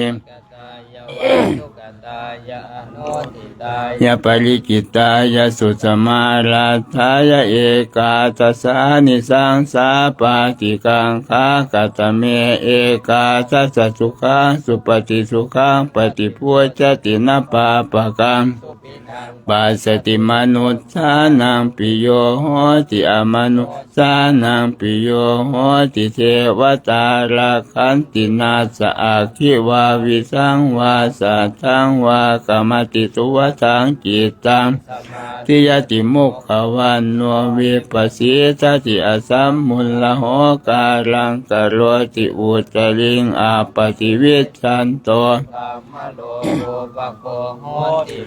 ตายาภิกขเวเจโตวิมุตติยาอาเสวิตายาภหุลิกตายายานิกตายาวาตุกตายาอนุติตายาปริกิตายาสุสมาราตายาอิเมเอกาทัสสะสาปาติกังคาอิธรรมโวจะภควาอาตมนาเตปิโคภควโตภาสิตาอภินันทุนติเปิดเป็นหน้า8หันธรรมยังปฏิทานาคาทายโยปนามาเสยาเทวตาสันติวิหารวาสินีทุเปคะเรโพธิคะเรตหิงตาธรรมทานเนนะภวันตุปูชิตาโสทิงกโรนเตทวิหารมันทะเลเทราจะมาจานวกาจะพิขโวสารามิกาทานปฏิอุปาสกาขามาจะเทสานิขมาจะอิสระตุเตมจาราพุชาเยปิจอันตสัมภวามสังเสทชาตาอัตโวปปสาเพปิทุกขัสสะกโรนตุสังสยังทาตุจิรังสตังธัมโมธัมมัทธราจะปุคลาสังโฆโหตุสมัคโควะอัฏฐายาจาหิตายาจาอัมเหราคันตุสัทธัมโมสัพเพปิธัมมจาริโน วติงสัมปาปุเนยามาธรรมเมอริยปเวทิเต สาสนาโหนตุสัพพิวิปา นิโนปุจจสาสเนสัมมาทารังปเวชันตัวกาเลเทโวปวัสสตุวุธิภาวายสัตตานังสมิทังเนตุเมสนิงมาตาปิตาจะอัตตราจังนิจังราคันติปุตตะกังเอวังธรรมเมนราชาโนปัจจังราคันตุสัพพทาต่อไปอาราธนากรรมฐานพุทธาราธนานังธัมมาราธนานังสังฆาราธนานังอัปปมาโนพุทโธอัปปมาโนธัมโมอัปปมาโนสังโฆนะโมพุทธายะนะโมธัมมายะนะโมสังฆายะพุทโธเมนะโธ เมนาโทสังโฆ เมนะโธพุทธบูชาธัมมบูชาสังฆบูชานิพพานปัจจโยโหตุข้าพระเจ้าทั้งหลายขออาราธนาคุณพระพุทธคุณพระธรรมคุณพระสงฆ์อันหาประมาณไม่ได้มาเป็นที่พึ่งที่ระลึกถึงจงช่วยอภิบาลรักษากายวาจาใจของข้าพระเจ้าทั้งหลายให้ตั้งมั่นอยู่ด้วยธรรมเจริญไปด้วยธรรมพร้อมทั้งให้เจริญด้วยสติปัญญาญาณเข้าถึงธรรมอันเป็นเครื่องพ้นทุกข์ให้ถึงซึ่งสันติสุขเป็นผู้รู้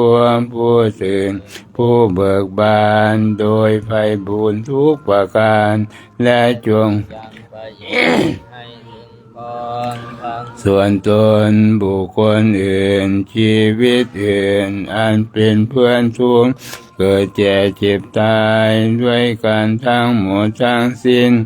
ตลอดกาลและนานเถิดสาธุ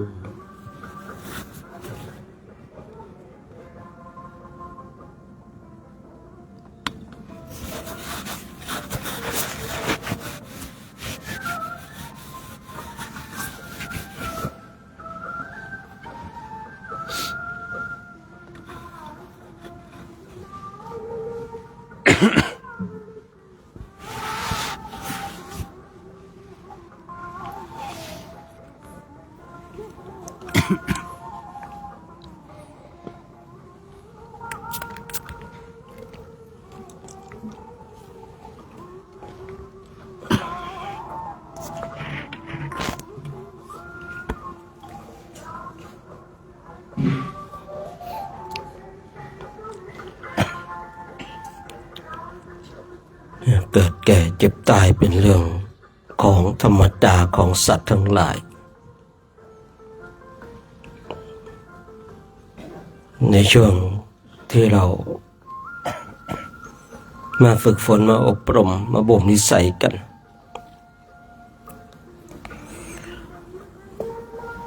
ธรรมที่ขึ้นชื่อว่าการเกิดธรรมที่ขึ้นชื่อว่าการแก่ธรรมที่ขึ้นชื่อว่าเจ็บและตายธรรมใดธรรมหนึ่งเกิดขึ้นในจิตในใจของเราก็พิจารณาในธรรมนั้นเห็นธรรมในข้อใดข้อหนึ่งก็สามารถออกจากวัฏฏะสงสารได้แต่ถ้าว่าธรรมใดธรรมหนึ่งไม่ผุดขึ้นไม่เกิดขึ้นจิตของเรายังเข้าสู่ความสงบเราก็ปล่อยให้จิตของเราเสพความสงบนั้นแต่ว่าจิตของเราไม่สงบและธรรมก็ไม่ผุดขึ้นไม่เกิดขึ้นเราก็ยกในสัญญามีสัญญาในธรรมข้อใดก็เอาสัญญาในธรรมข้อนั้นมาพิจารณาตรงนี้เราต้องเข้าใจนะ ต้องเข้าใจว่าบางทีธรรมบางที่มีสัญญาโดยธรรมทั้งหลายไม่ว่าจะเป็นการเกิดแก่เจ็บตายเนี่ยมาพิจารณาบางทีเรานั่งปุ๊บเนี่ยธรรมที่ผุดขึ้นอาจจะเป็นธรรมใดธรรมหนึ่งก็ได้นะคือมันเป็นเรื่องของสภาวะแห่งการปฏิบัติมันไม่แน่นอนเนาะผู้คือพูดไปบางทีมันไม่แน่นอนแต่ผมเชื่อว่าบางทีเราท่านทั้งหลายก็อาจจะเจอในสภาวะแห่งธรรมเหล่านี้ด้วยตัวของเราเองบางทีเรานั่งไปนั่งปุ๊บธรรมมันผุดขึ้นธรรมใดธรรมหนึ่งก็ได้อันใดอันหนึ่งก็ได้ที่มันผุดขึ้นอาจจะเป็นธรรมที่เกิดจากการเกิดเห็นว่าการเกิดเป็นเช่นไรมันทุกข์มันทรมานอย่างไรอย่างเงี้ยบางทีมันก็พูดขึ้นเกิดขึ้นเราก็พิจารณาธรรมนั้นด้วยสติด้วยปัญญาของเราคือมันไม่แน่นอนว่าธรรมใดมันจะผุดขึ้นมันขึ้นอยู่ว่าบุคคลนั้นเป็นเช่นไรบางทีเนี่ยธรรมมันไม่ผุดขึ้นแต่จิตของเราจะยังก็สู่ความสงบ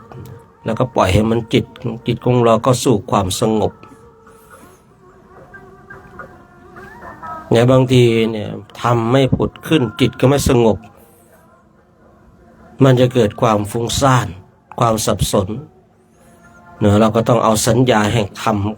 ใดธรรมหนึ่งมาพิจารณาไม่รู้จะพิจารณาธรรมใดเรามีสัญญาในธรรมข้อใดเนี่ยสัญญาในการเกิดเนี่ยบางทีสัญญาในการเกิดมันก็ไม่ชัดเจนนะสัญญาในการแก่เนี่ยแก่ในบางคนก็ชัดเจนสำหรับบางคนที่เข้าสู่วัยชราแล้วมันก็จะเห็นโทษของการแก่ได้ชัดเจนแต่ธรรมหนึ่งที่ทุกคนเนี่ยพิจารณาได้ชัดเจนเลยคือการเจ็บเพราะว่าเราเกิดมาเนี่ยจำความได้เราก็มีสัญญาแห่งความเจ็บนั้นที่เจ็บไข้ได้ป่วยทั้งหลายเนี่ยคือนี้ถ้าว่าเราเนี่ยมันหาธรรมอื่นไม่เจอเนี่ยความเจ็บเนี่ยเรามีสัญญาอย่างแน่นอนนะทุกคนเนี่ยย่อมมีสัญญาแห่งความเจ็บตรงจุดนี้เนี่ยเราก็ยกเนี่ยสัญญาตรงจุดนี้มาพิจารณาอย่างลึกลงไปวนอยู่อย่างนั้นทำอยู่อย่างนั้นเพียรอยู่อย่างนั้นคือนี่เราทำอยู่อย่างนั้นวนอยู่กันเวียนอยู่อย่างนั้นเนี่ยจิตจากที่มันฟุ้งซ่านมันก็จะสงบคือนี่สงบตรงจุดนี้มันสงบที่อาศัยสัญญาที่ความสงบเนี่ยบางทีมันก็อาศัยสัญญาก่อให้เกิดความสงบบางอย่างเนี่ยอาศัยกายวิเวกความสงบบางอย่างนี่อาศัยจิตวิเวกอย่างที่เคยคุยไว้ว่าคือไอ้ความสงบเนี่ยมันรสเดียวกันมันอย่างเดียวกันแต่การที่เราจะเข้าสู่ความสงบนั้นบางทีมันอาจจะแตกต่างกันออกไปบางทีเราเนี่ยอาศัยสัญญาเพื่อเข้าสู่ความสงบเรามีสัญญาอันหนึ่งอันใดแล้วก็อาศัยสัญญานั้นเข้าสู่ความสงบใช่ว่าสัญญาจะมีโทษอย่างเดียวไม่มีคุณด้วยนะขอให้เรารู้จักใช้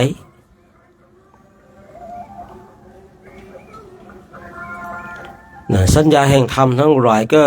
นำพาเราเข้าสู่ความสงบได้เหมือนกันและสัญญานี้เองก็สามารถนำพาให้เราเข้าสู่อริยมรรคอริยผล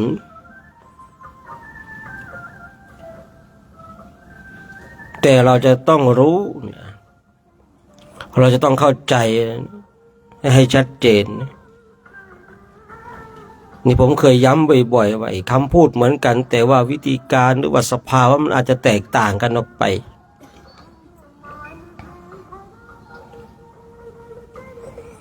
เนี่ยบางคนอาศัยกายวิเวกเพื่อยังจิตของตัวเองให้สงบผู้ที่อยู่ป่าอยู่เขาแต่เพียงผู้เดียวเนี่ยเรียกว่ากายวิเวก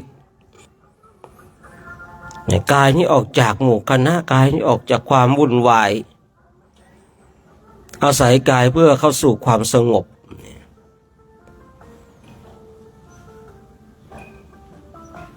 คือความเป็นจริงเนี่ย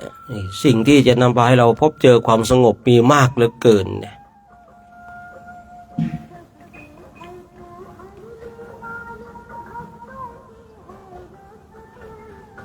ไม่ใช่ว่าอาศัยคำวงบริกรรมแล้วจะให้จิตของเราสู่ความเข้าสู่ความสงบเนี่ย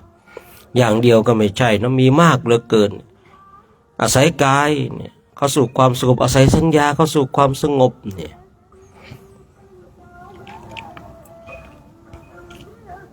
บางทีก็อาศัยรูปเวทนาสัญญาสังขารวิญญาณแต่ถ้ากล่าวว่าอาศัยทั้งสิ่งเหล่านี้ก็ไม่ผิดกันทั้งหลายอาศัยกายก็สู่ความสงบอาศัยเวทนาก็สู่ความสงบ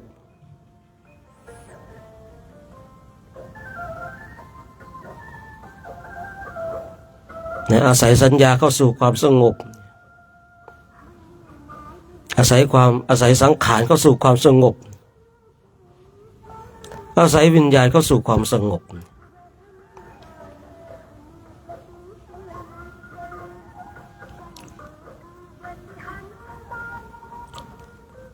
แล้วอาศัยธรรมในข้อใดแล้วเข้าสู่ความสงบ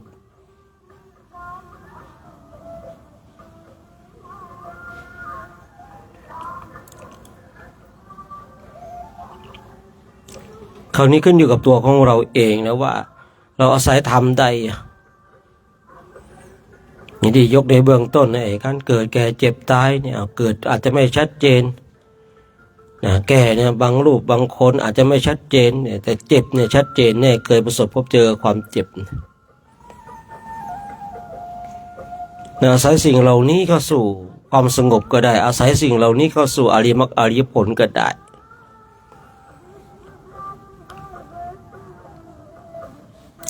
หรือจะกล่าวให้ชัดเจนเหมารวมหมดคือทุกสิ่งทุกอย่างบนโลกนี้มันมีทั้งคุณและทั้งโทษเนี่ยก่อให้เกิดความสงบก็ได้เนี่ย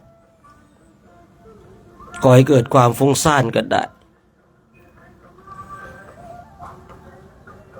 อย่างโทรศัพท์อย่างเงี้ยเป็นเหตุให้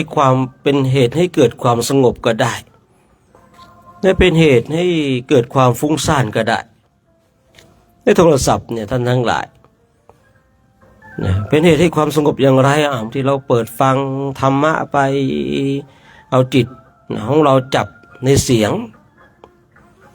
พอจิตของเราจับเสียงไปจิตมันคอยตามมันตัดกระแสความฟุ้งซ่านละนะคือในการที่จิตของเราฟังธรรมะเนี่ยจิตของเราจับที่ธรรมะเนี่ยมันเป็นเอกคตาอารมณ์หนึ่งเดียวคือต้องเข้าใจว่าอารมณ์หนึ่งเดียวตรงนี้มันไม่มีการปรุงแต่งนะคือบางคนเนี่ยฟังไปแล้วแต่ไม่มีการปรุงแต่งแต่ถ้าบางคนฟังไปแล้วมีการปรุงแต่งอย่างนี้ยังไม่ใช่เอกคตานะคือเอกคตาฟังไปเรื่องนั้นไม่มีการปรุงแต่งเนี่ยขึ้นชื่อว่าเอกคตารมณ์ได้เพราะจิตมันไม่มีการปรุงแต่งมันมีอารมณ์เดียวหนึ่งเดียวแต่ถ้าว่าเราฟังไปแล้วเนี่ยจิตมันยังปรุงแต่งยังพิจารณาตามอย่างนี้ยังไม่ใช่เอกคตารมณ์นะเพราะว่าจิตมันยังมีการปรุงแต่งยังมีหลายอารมณ์มันไม่ใช่หนึ่งเดียวเนี่ยโทรศัพท์นั้นเป็นเหตุให้ฟุ้งซ่านก็ได้บางทีเนี่ยเราดูเรื่องการเมืองดูเรื่องทะเลาะเบาะแว้งกันดูเรื่องของการฆ่ากัน เป็นเหตุให้จิตของเราฟุ้งซ่านเนี่ยเพียงแต่โทรศัพท์เครื่องเดียวเนี่ยก็สามารถที่จะทำให้จิตของเราสงบได้ ก็สามารถทำให้จิตของเราฟุ้งซ่านได้เหมือนกันนะพอมาคุยมาถึงตรงจุดเนี้ยก็ขึ้นอยู่กับตัวของเราแหละบทสรุปนะว่าตัวของเรามีอุบายและชาญฉลาดขนาดไหนนะเรามีอุบายที่ยังจิตของเราสงบเนี่ยจับรูปเวทนาสัญญาสังขารวิญญาณยังจิตของตัวเองให้สงบเนี่ยว่าจับรูปเวทนาสัญญาสังขารวิญญาณก็ให้เกิดความฟุ้งซ่านก็ได้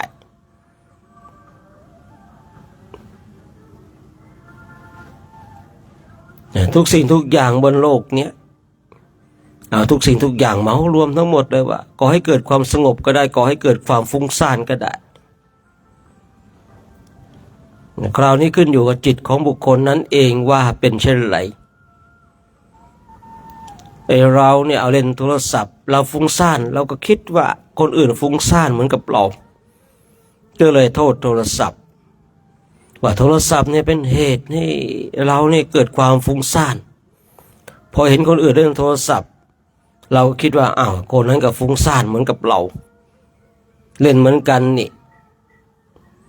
แต่เราเล่นเนี่ยฟุ้งซ่านแต่คนอื่นเขาเล่นเนี่ยก็ฟังธรรมะเปิดแล้วจิตของเขาเนี่ยคล้อยตามไปกับธรรมจิตแนบแน่นไปกับธรรมอย่างเงี้ยจิตเกิดความสงบเนี่ย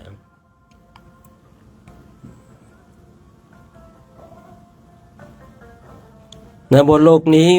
ก็เลยขึ้นอยู่กับตัวของเราเองว่าเราจับสิ่งหนึ่งสิ่งใดแล้วก่อให้เกิดความสงบหรือก่อให้เกิดความฟุ้งซ่าน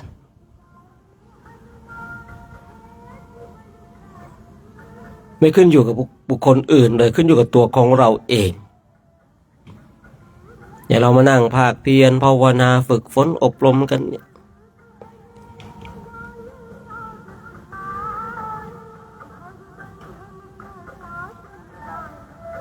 ที่กระโยกเนี่ยเรื่องของการเกิดแก่เจ็บตายเนี่ยเป็นเรื่องของธรรมดาพิจารณาไปอย่างลึกลงไปแต่ถ้าสิ่งเหล่านี้ไม่ดีเนี่ยพระพุทธเจ้าคงไม่ตรัสคงไม่เอาเรื่องสิ่งเหล่านี้มาบอกกล่าวแต่ที่ว่าเราบอกว่าเราพิจารณาในกายเวทนาจิตธรรมหรือว่ารูปเวทนาสัญญาสังขารวิญญาณเนี่ยมันจิตมันไม่รวมเลยมันไม่เห็นตามความเป็นจริงเลยมันคัดค้านจิตของคนเราเนี่ยบางทีมันคัดค้านนะอย่างเช่นว่ารูปไม่ใช่ของเราจิตมันพยายามจะสอนจะคัดค้านว่ารูปเป็นของเรามันชัดเจนเลยครับจิตที่มันมาคัดค้านเนี่ย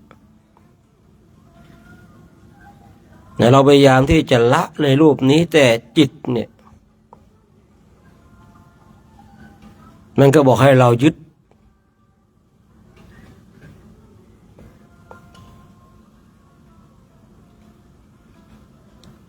หน้าที่ความคัดค้านเนี่ยเราพิจารณาไปรูปไม่ใช่ของเราเนี่ยจิตมันก็จะคัดค้านว่ารูปนี่เป็นของเราทำไมจิตของเราฝึกฝนอบรมทำไมมันยังเข้าไปคัดค้านมันเป็นเรื่องปกติไม่ใช่เรื่องผิดปกตินะที่จิตมาคัดค้านว่ารูปนี้เป็นของเราเนี่ยทั้งที่เราพยายามจะฝึกฝนอบรมว่ารูปนี้ไม่ใช่ของเราแต่จิตของเราเองก็บอกว่ารูปนี้เป็นของเราลองสังเกตดูได้เวลาที่เรามาทวนกระแสมาพิจารณาเนี่ยในสิ่งเหล่านี้แต่ว่ารูปไม่ใช่ของเราแต่เราเนี่ยจิตของเราบอกรูปนี้เป็นของเราอยู่นะลองสังเกตดูเถอะใช่ว่าจิตของเรามันจะยอมลงให้กับธรรมง่ายๆนะ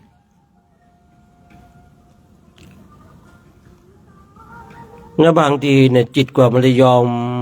ลงให้กับธรรมให้ง่ายๆเนี่ยโอ้ยยากเหลือเกินนะบางทีกว่ามันจะลงได้เนี่ย กว่ามันจะยอมได้ กว่ามันจะรับสภาพเป็นความเป็นจริงได้เนี่ยโอ้โหแต่ละอย่างนี่ยากเหลือเกินเนี่ยเพียงแต่เราพิจารณาว่ารูปนี้ไม่ใช่ของเราเนี่ยกว่ามันจะยอมได้กว่ามันจะลงได้นะกว่ามันจะเห็นตามความเป็นจริงว่ารูปไม่ใช่ของเรานี่ในยุคของเราไม่ใช่ว่ามาพิจารณาเพียงวัน2 วันมันจะยอมลงให้เปล่ามันต้องรอหลอมฝึกฝนอบรมถ้าเราลองคิดดูเราบวชกันมาเนี่ยพรรษามากเกิดดีพรรษาน้อยเกิดดีเนี่ยเวลาที่เราจับรูปมาพิจารณาว่ารูปนี้ไม่ใช่ของเราจิตมันยอมให้หรือเปล่าจิตมันลงให้หรือเปล่ากับว่ารูปนี้ไม่ใช่ของเรามันยากเหลือเกิน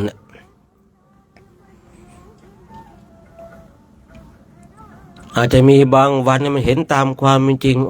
รูปนี้ไม่ใช่ของเราเนี่ยกายนี่ไม่ใช่ของเรามันอาจจะยอมลงแต่ว่าเพียงชั่วครู่ชั่วคราวนะที่พูดเช่นนี้ผมเองบางทีก็เป็นเช่นนั้นนะกว่ามันจะยอมได้ว่ารูปนี้ไม่ใช่ของเรานี่โอ้โหกอดรัดฟัดเหวี่ยงกันล้มลุกคุกคานนะกว่าจะเห็นความเป็นจริงนะทีนี้เมื่อเห็นความเป็นจริงแล้วไม่ใช่ว่าเราต้องไปทำลายรูปนี้ว่ารูปไม่ใช่ของเราก็ทำลายมันจะเปล่านะอันนี้ก็ไม่ใช่อีกอันนี้มีความคิดที่ผิดเพี้ยนไปอีกก็รูปไม่ใช่ของเราแล้วเราจะไปดูแลทำไมอันนี้ก็ไม่ใช่อีกถ้าใครมีความคิดเช่นนี้ว่าเมื่อรูปไม่ใช่ของเราเราไม่จำเป็นต้องไปดูแลมันอยากเป็นอะไรก็ปล่อยให้มันไปเถอะเพราะไม่ใช่ของเราถ้าเป็นเช่นนี้ก็เรียกว่ายังไม่เข้าใจในความเป็นจริงอย่างแท้จริง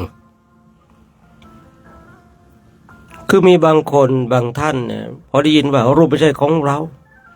พอเราเข้าใจแล้วเราจะไปดูแลทำไมไอ้คนที่ว่าเข้าใจแล้วมันต้องไม่ดูแลที่ว่ารูปไม่ใช่ของเราจะไปดูแลทำไมเราจะต้องดูแลเฉพาะสิ่งที่เป็นของเราเนี่ยมีคนคิดเช่นนี้นะเหมือนกับสิ่งใดสิ่งหนึ่งที่ไม่ใช่ของเราเราก็ไม่ต้องไปดูแลทรัพย์เหมือนกับทรัพย์ที่อยู่บ้านของคนอื่นเป็นของคนอื่นถามว่าเราจะไปต้องไปดูแลไหมไม่เราจะดูแลเฉพาะทรัพย์ของเราที่อยู่ในบ้านของเราแต่บางคนมีเหตุผลดีนะท่านทั้งหลายจะได้คิดว่ารูปนี้ไม่ใช่ของเราเนี่ยเราจะไปดูแลทำไมจะคอยให้ข้าวน้ำโภชนะอาหารทำไมจะอาบน้ำทำไมจะซักผ้าซักผ่อนทำไมก็เพราะรูปนี้ไม่ใช่ของเราเราไม่ต้องให้ข้าวน้ำโภชนะอาหารเนี่ยไม่ต้องไปอาบน้ำเนี่ยเป็นยังไงก็ปล่อยมันเนี่ย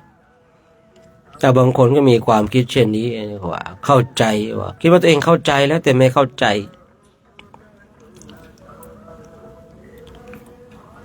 คือเมื่อเราเข้าใจว่ารูปนี้ไม่ใช่ของเราเนี่ยมันเห็นตามความเป็นจริงโดยจิตโดยปัญญาญาณของเราแต่หน้าที่ของการดูแลกายมันก็ยังมีอยู่แต่มันดูแลโดยธรรมดูแลโดยหน้าที่โดยธรรม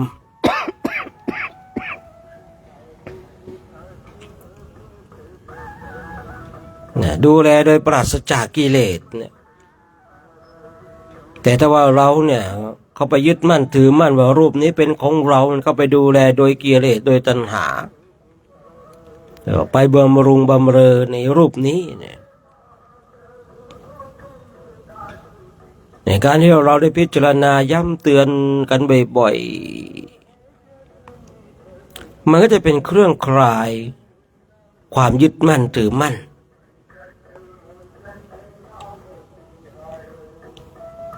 ที่ผมเคยบอกว่าเรายึดสิ่งใดมันทุกข์เราก็พยายามคลายในสิ่งนั้นเราจะได้คลายความทุกข์อันนี้ชัดเจนนะบางทีเราไม่ได้ทุกข์เฉพาะกายนี้ ไม่ได้ทุกข์เพราะรูปนี้บางทีไปทุกข์เพราะรูปของบุคคลอื่นเนี่ยเราต้องมาพิจารณาให้เห็นโทษและจิตของเราก็จะได้คลายจากความยึดมั่นถือมั่นคลายความยึดมั่นถือมั่นเมื่อไรก็มีความสุขเมื่อนนั้นนะ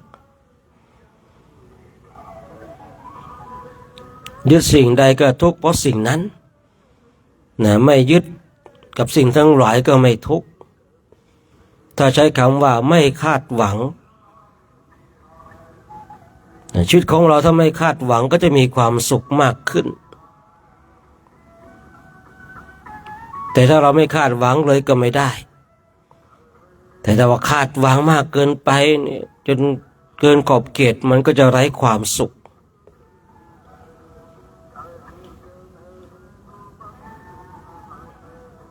การฝึกฝนการอบรมจิตตภาวนาจึงเป็นสิ่งที่สำคัญการเกิดก็ดีการแก่ก็ดีการเจ็บก็ดีการตายก็ดีเนี่ยเป็นสิ่งที่เราจะต้องประสบพบเจอจะกล่าวใหญ่ถึงบุคคลอื่นเนาะว่าจะเกิดแก่เจ็บตายแม้แต่ตัวของเราเองก็เกิดแก่เจ็บตายเหมือนกันธรรมทั้งหลายเนี่ยที่พระพุทธเจ้าทรงแสดงเนี่ยจะเป็นเครื่องนำพาเราออกจากวัฏสงสารแต่ว่าเราเนี่ยไม่ได้สนใจธรรมนั้นแต่เราอยากจะออกจากวัฏสงสารเนี่ยในคำนี้จะพูดบ่อยๆ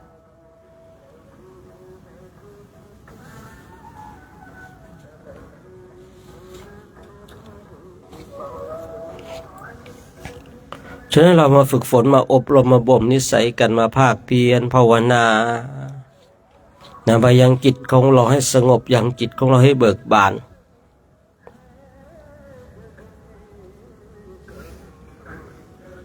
เข้าใจจิตของตนเองให้ดีอย่ามุ่งแต่ความสงบอย่างเดียวบางทีธรรมเนี่ยมันผุดขึ้นแล้วก็จับธรรมนั้นมาพิจารณาโดยสติโดยปัญญาของเราธรรมทั้งหลายไม่ปรากฏก็ยั้งจิตของให้เข้าสู่ความสงบถ้าธรรมมันไม่ผุดขึ้นจิตของเราไม่ได้รับความสงบมันจะฟุ้งซ่านก็เอาสัญญายกสัญญาที่เรามีเราจำได้สัญญาในรูปเวทนาสัญญาสังขารวิญญาณเนี่ยสัญญาในข้อใดเนี่ยในการเกิดแก่เจ็บตายเนี่ยก็มาพิจารณาเนี่ยเมื่อทำเช่นนี้มันก็จะชัดเจนในธรรมมากขึ้น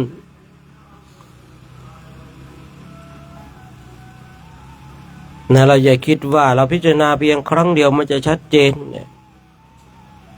คือในยุคของเราเนี่ยต้องอาศัยทำบ่อยๆย้ำบ่อยๆคือทำจนกว่าเราจะเข้าใจนะแต่ถ้าว่าเราทำแล้วยังไม่เข้าใจต้องทำบ่อยๆฝึกบ่อยๆทำบ่อยๆทำให้มันเข้าใจแต่เมื่อเรามาคิดตัวนี้ว่าวันนี้เราไม่เข้าใจแล้วต้องทำมากยิ่งขึ้นเก่าเพิ่มพูนให้มากยิ่งขึ้นกว่าเก่าเนี่ยเราจะได้เข้าใจนะดังนั้นในเช้าวันนี้ก็ฝากไว้นะให้เราเป็นผู้ที่มีความภาคเพียรภาวนาเพื่อที่จะออกจากวัฏสงสารกันผมเองที่ยุติการใช้เสียงไปแล้วนั่งบำเพ็ญเพียรภาวนาจนกว่าจะได้เวลาในการแผ่เมตตาตอนนี้เราก็นั่งบำเพ็ญเพียรภาวนากันก่อนนะ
เร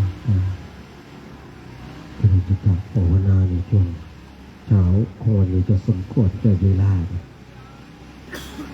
เราทั้งหลายกันความสุขตัวพร้อมน้อมจิตน้อมใจจิตที่เป็นบุญเป็นกุศลจะได้รวมกันแผ่เมตตาต่อสรรพสัตว์ทั้งหลายที่เป็นเพื่อนทุกข์เกิดแก่เจ็บตายของเราส่งพลังบุญพลังกุศลให้กับผู้ที่อุปการะคุณบิดามารดาญาติสนิทมิตรสหายและผู้มีอุปการะคุณกับเราเนาะสัพเพสัตตาอาเวลาโหนตุขอสัพพสัตว์ทั้งหลายทั้งปวงที่เป็นเพื่อนทุกข์ตายด้วยกันทั้งหมดทั้งสิ้นจงเป็นสุขเถิดอย่าได้มีต่อกันและกันเลยอาภยาปัจจาโหนตุจงเป็นสุขเถิดอย่าได้บาดเบียนซึ่งกันและกันเลยอานิคาโหนตุอย่าได้ความทุกข์กายทุกข์ใจเลยสุขีอัตตานังปริหะลันตุจงมีแต่ความสุขกายสุขใจรักษาตนให้รอดพ้นจากทุกโทษเวรภัยอันตรายทั้งปวงจงทุกทั่วหน้าเถิดกาตังปุญญาภรังไมหังสาเพภวันตุเตขอสัพพสัตว์ทั้งหลายทั้งปวงเหล่านั้นจงเป็นผู้มีส่วนได้เสวยผลบุญที่ข้าพเจ้าทั้งหลายได้บำเพ็ญแล้วนี้เถิด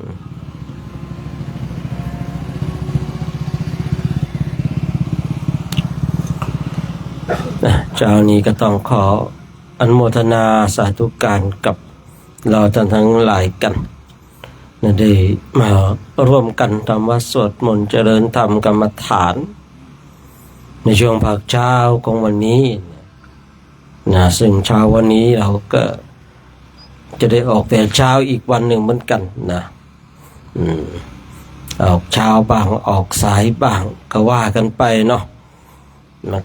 มาจาริกธุดงค์ที่ประเทศอินเดียก็จะประมาณนี้แหละท่านทั้งหลายเราก็เจออะไรหลายอย่างเนาะสิ่งที่ไม่เคยเห็นเราก็ได้เห็นสิ่งที่เรายังไม่รู้เราก็ได้รู้สิ่งที่เราไม่เข้าใจก็จะได้เข้าใจ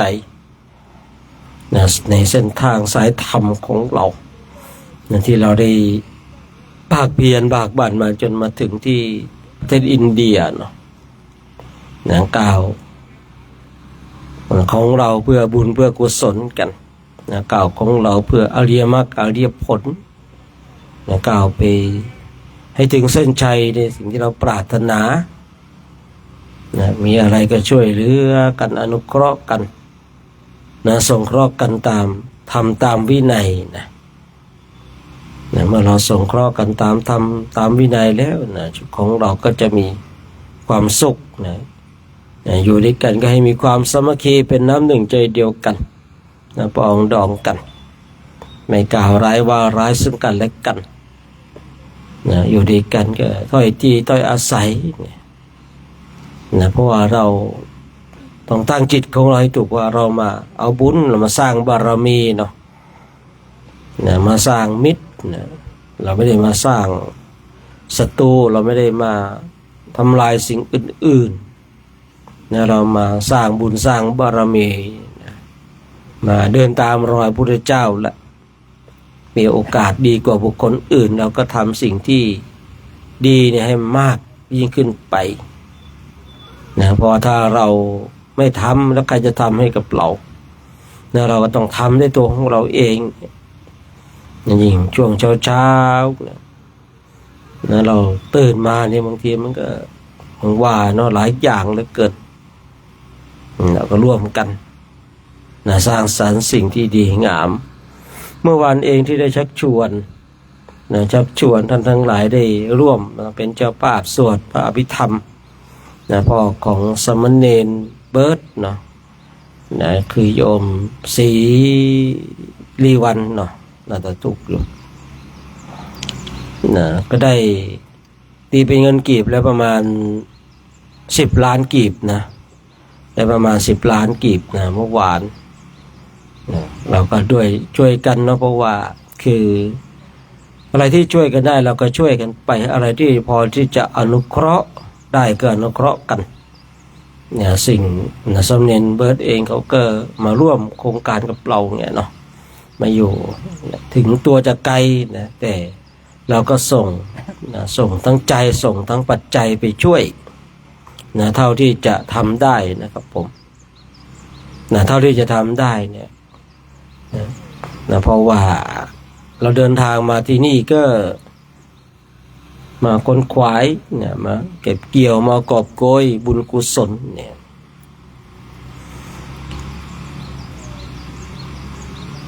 พอมาไกลบ้านไกลเมืองเนี่ยเราก็พอจะช่วยได้เนี่ยเมื่อคืนพระเดชพระคุณหลวงพ่อก็ร่วมสวดอภิธรรมส่งบุญจากต่างแดน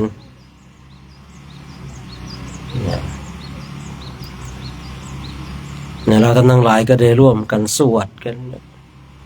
ในร่วมกันคนละเล็กคนละน้อยในการขนขวายเนี่ยเดี๋ยวปัจจัยเมื่อวานเนาะเลยก็ให้ท่านคำมั่นไปจัดการไปดูแลแล้วก็โอนไปเรียบร้อยแล้วนะประมาณ10 ล้านกีบนะประมาณนั้นโดยประมาณ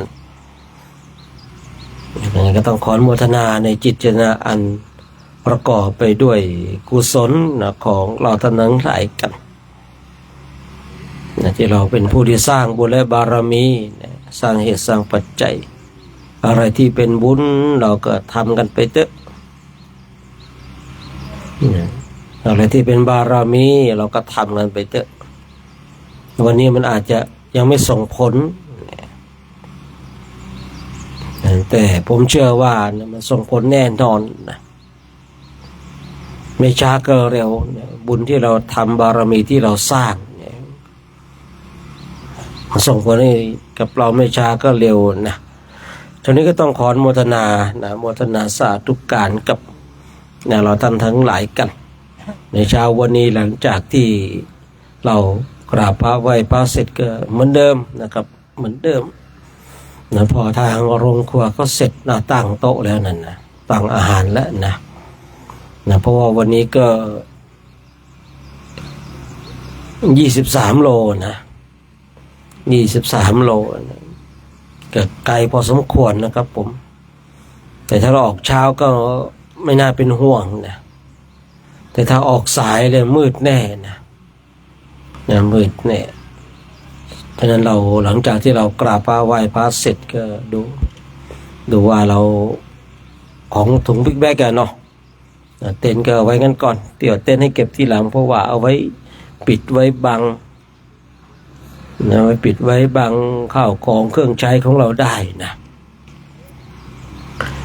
ฉะนั้นก็ว่ากันนะครับเนาะเดี๋ยวทางโรงครัวเสร็จก็จะส่งสัญญาณส่งสัญญาณฉันพระทหารเสร็จไรเราก็ได้ส่งออกเดินไวมันจะไม่เหนื่อยมากนะครับผมจะไม่เหนื่อยจริงก็20 กว่ากิโลก็ไม่ค่อยเท่าไหร่เนาะไม่ได้หนักอะไรมากมาย แต่ถ้า30 ขึ้นแล้วหนักละ20 กว่ากิโลถือว่ายังไม่หนักอะไรนะครับยังสบายอยู่อย่างเราก็เดินมากันหลายวันแล้วกำลังอยู่ตัวแล้วนะตอนนี้ก็มาต่อสู้กับฝุ่นนะเนาะต่อสู้กับฝุ่นเดินกันกับปกตินะครับผมปกติฝุ่นมันเยอะอยู่แล้วอินเดียนะละเอียดด้วยนะมันใจหยาบนะบ้านเราเนี่ยฝุ่นมันละเอียดมากเลย ในยามค่ำคืนนะออกมาเนี่ยส่องไฟนี่มีแต่ฝุ่นทั้งนั้นนะครับผมปิดเต็นท์ทั้งหมดก็ร้อนเปิดหน้าต่างฝุ่นก็เข้าอีกนะเมื่อคืนนอนอยู่ตื่นมาโอ้โหเหงื่อแตกเต็มตัวเลยนะน้องเอาถุงนอนออกเย็นได้นะปิดเต็นท์หมดมันเลยร้อนนะเนาะแต่ไม่ก็ต้องเช็คถามตัวเองว่าจะเอาฝุ่นหรือจะเอาอะไรอย่างเงี้ยเนาะถ้าเปิดหน้าต่างเนี่ยฝุ่นเข้านะครับให้ทำให้นู่นนี่นั่นทั้งหลายฉะนั้นก็ขออนุโมทนาสาธุการกับเราท่านทั้งหลายกันนะที่ได้มาร่วมด้วยช่วยกันนะสร้างบุญและบารมีนะสร้างเหตุนะสร้างปัจจัยสร้างสวรรค์สมบัติสร้างนิพพานสมบัติกันนะทำในสิ่งที่ควรทำนะไม่มีใครยกย่องไม่มีใครเชิดชูนะเราเนี่ยก็ยกย่องตัวของเราเองเชิดชูตัวของเราเองนะใครไม่กราบไม่ไหว้เราก็สามารถกราบไหว้ตัวเองได้ใครไม่ให้เคารพในตัวของเราแต่เราเคารพตัวเองเนี่ยขึ้นชื่อว่าเราเป็นผู้ที่ได้สะสมสาธุอนุโมทนานะทุกเช้าเลยเนาะเก็บไว้ใช้กันบ้างนะเก็บไว้ใช้กันบ้างแต่ก็ไม่ขัดในบุญนะครับผมเก็บไว้ใช้นะยังไงก็อย่าลืมนะสำรองจ่ายไว้ค่ารถกลับประเทศบ้านวัดของเราด้วยนะของเรานี่ไม่มีถวายนะมีอยู่ปีหนึ่งจำได้ได้ไม่จบแล้วเนาะเขาจะกราบพระเลยนะจะทำบุญอย่างเงี้ยนึกว่าทางโครงการจะถวายพอไปถึงสนามบินไม่เห็นถวายค่ารถค่าเครื่องบินค่าอะไรเลยเหมือนกันนะจะถวายได้ยังไงใช้หมดไปแล้วเนาะมาละลายที่ประเทศอินเดียหมดไปแล้วมีอยู่ปีหนึ่งนะปีหนึ่งก็เลยทำเนาะก็คิดว่าถ้าถวายนะโครงการจะถวายเนาะคิดว่าทางโครงการถวายก็เป็นค่ารถกลับวัดนะค่ารถกลับวัดที่ไหนได้ไม่ได้ถวายโอ้ยออกลูกโวยวายนิดนึงนะออกลูกก็เลยต้องบอกกันก่อนนะว่าของเราไม่มีถวายนะท่านทั้งหลายนะบุญเราก็ทำกันไปนะบุญเราก็ทำกันไปบารมีเราก็สร้างกันไปกับโมทนาในเจตนาอันประกอบไปด้วยบุญกุศลที่ท่านทั้งหลายได้ลุกมาทำว่าสวดมนต์เจริญธรรมกรรมฐานและได้ร่วมปัจจัยมาถวายเป็นค่าน้ำปานะเกิดดีหรืออื่นๆก็ดีเนาะก็ขออนุโมทนาสาธุการขออนุโมทนากับญาติโยมที่ชมไลฟ์สดอยู่หรือว่าร่วมกันสร้างบุญกุศลถวายตัวปัจจัยมาก็ขออนุโมทนาสาธุการบุญใดกุศลใดที่คณะพระภิกษุสงฆ์องค์สมณเณรแม่ชีได้กระทำก็ขอให้บุญนั้นกุศลนั้นจงนำพาให้ท่านทั้งหลายทุกคนทุกท่านที่มีส่วนร่วมในโครงการจาริกธรรมจงมีความสุขมีความสงบมีความร่มเย็นคิดสิ่งประการใดเป็นไปโดยชอบประกอบในธรรมแล้วก็ขอให้สิ่งนั้นจงสำเร็จด้วยเธอรวมกันให้พรเนาะอายุโทภระโททิโลวันนาโทปฏิภาณโทสุขาสทาตาเมทาเวสุขังโสอติคันจติอายุงทัตวาพลังวานังสุขันจะปฏิภาณโททิขายุยาสวาโหติยาทยาตุปปาชติติต่อไปเรากราบพระพร้อมกันเนาะ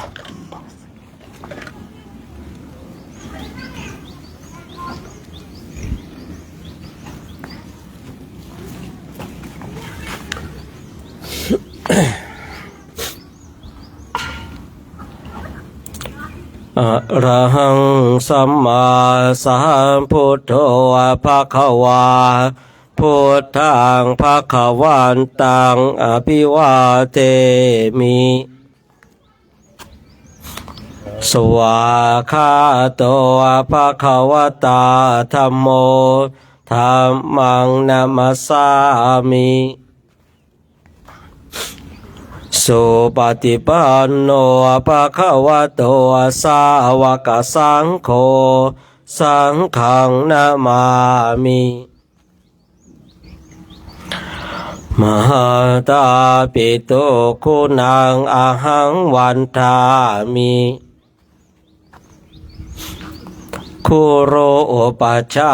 อาจาริยาคุณาอหังวันทามิน้อมจิตน้อมใจกราบคุณครูบาอาจารย์พร้อมกัน3 ครั้งพร้อมแล้วกราบกราบ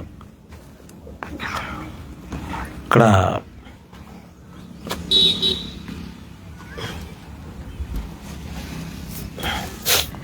พระภิกษุสงฆ์กับอาจารย์โชคชัยพร้อมกันแล้วกรา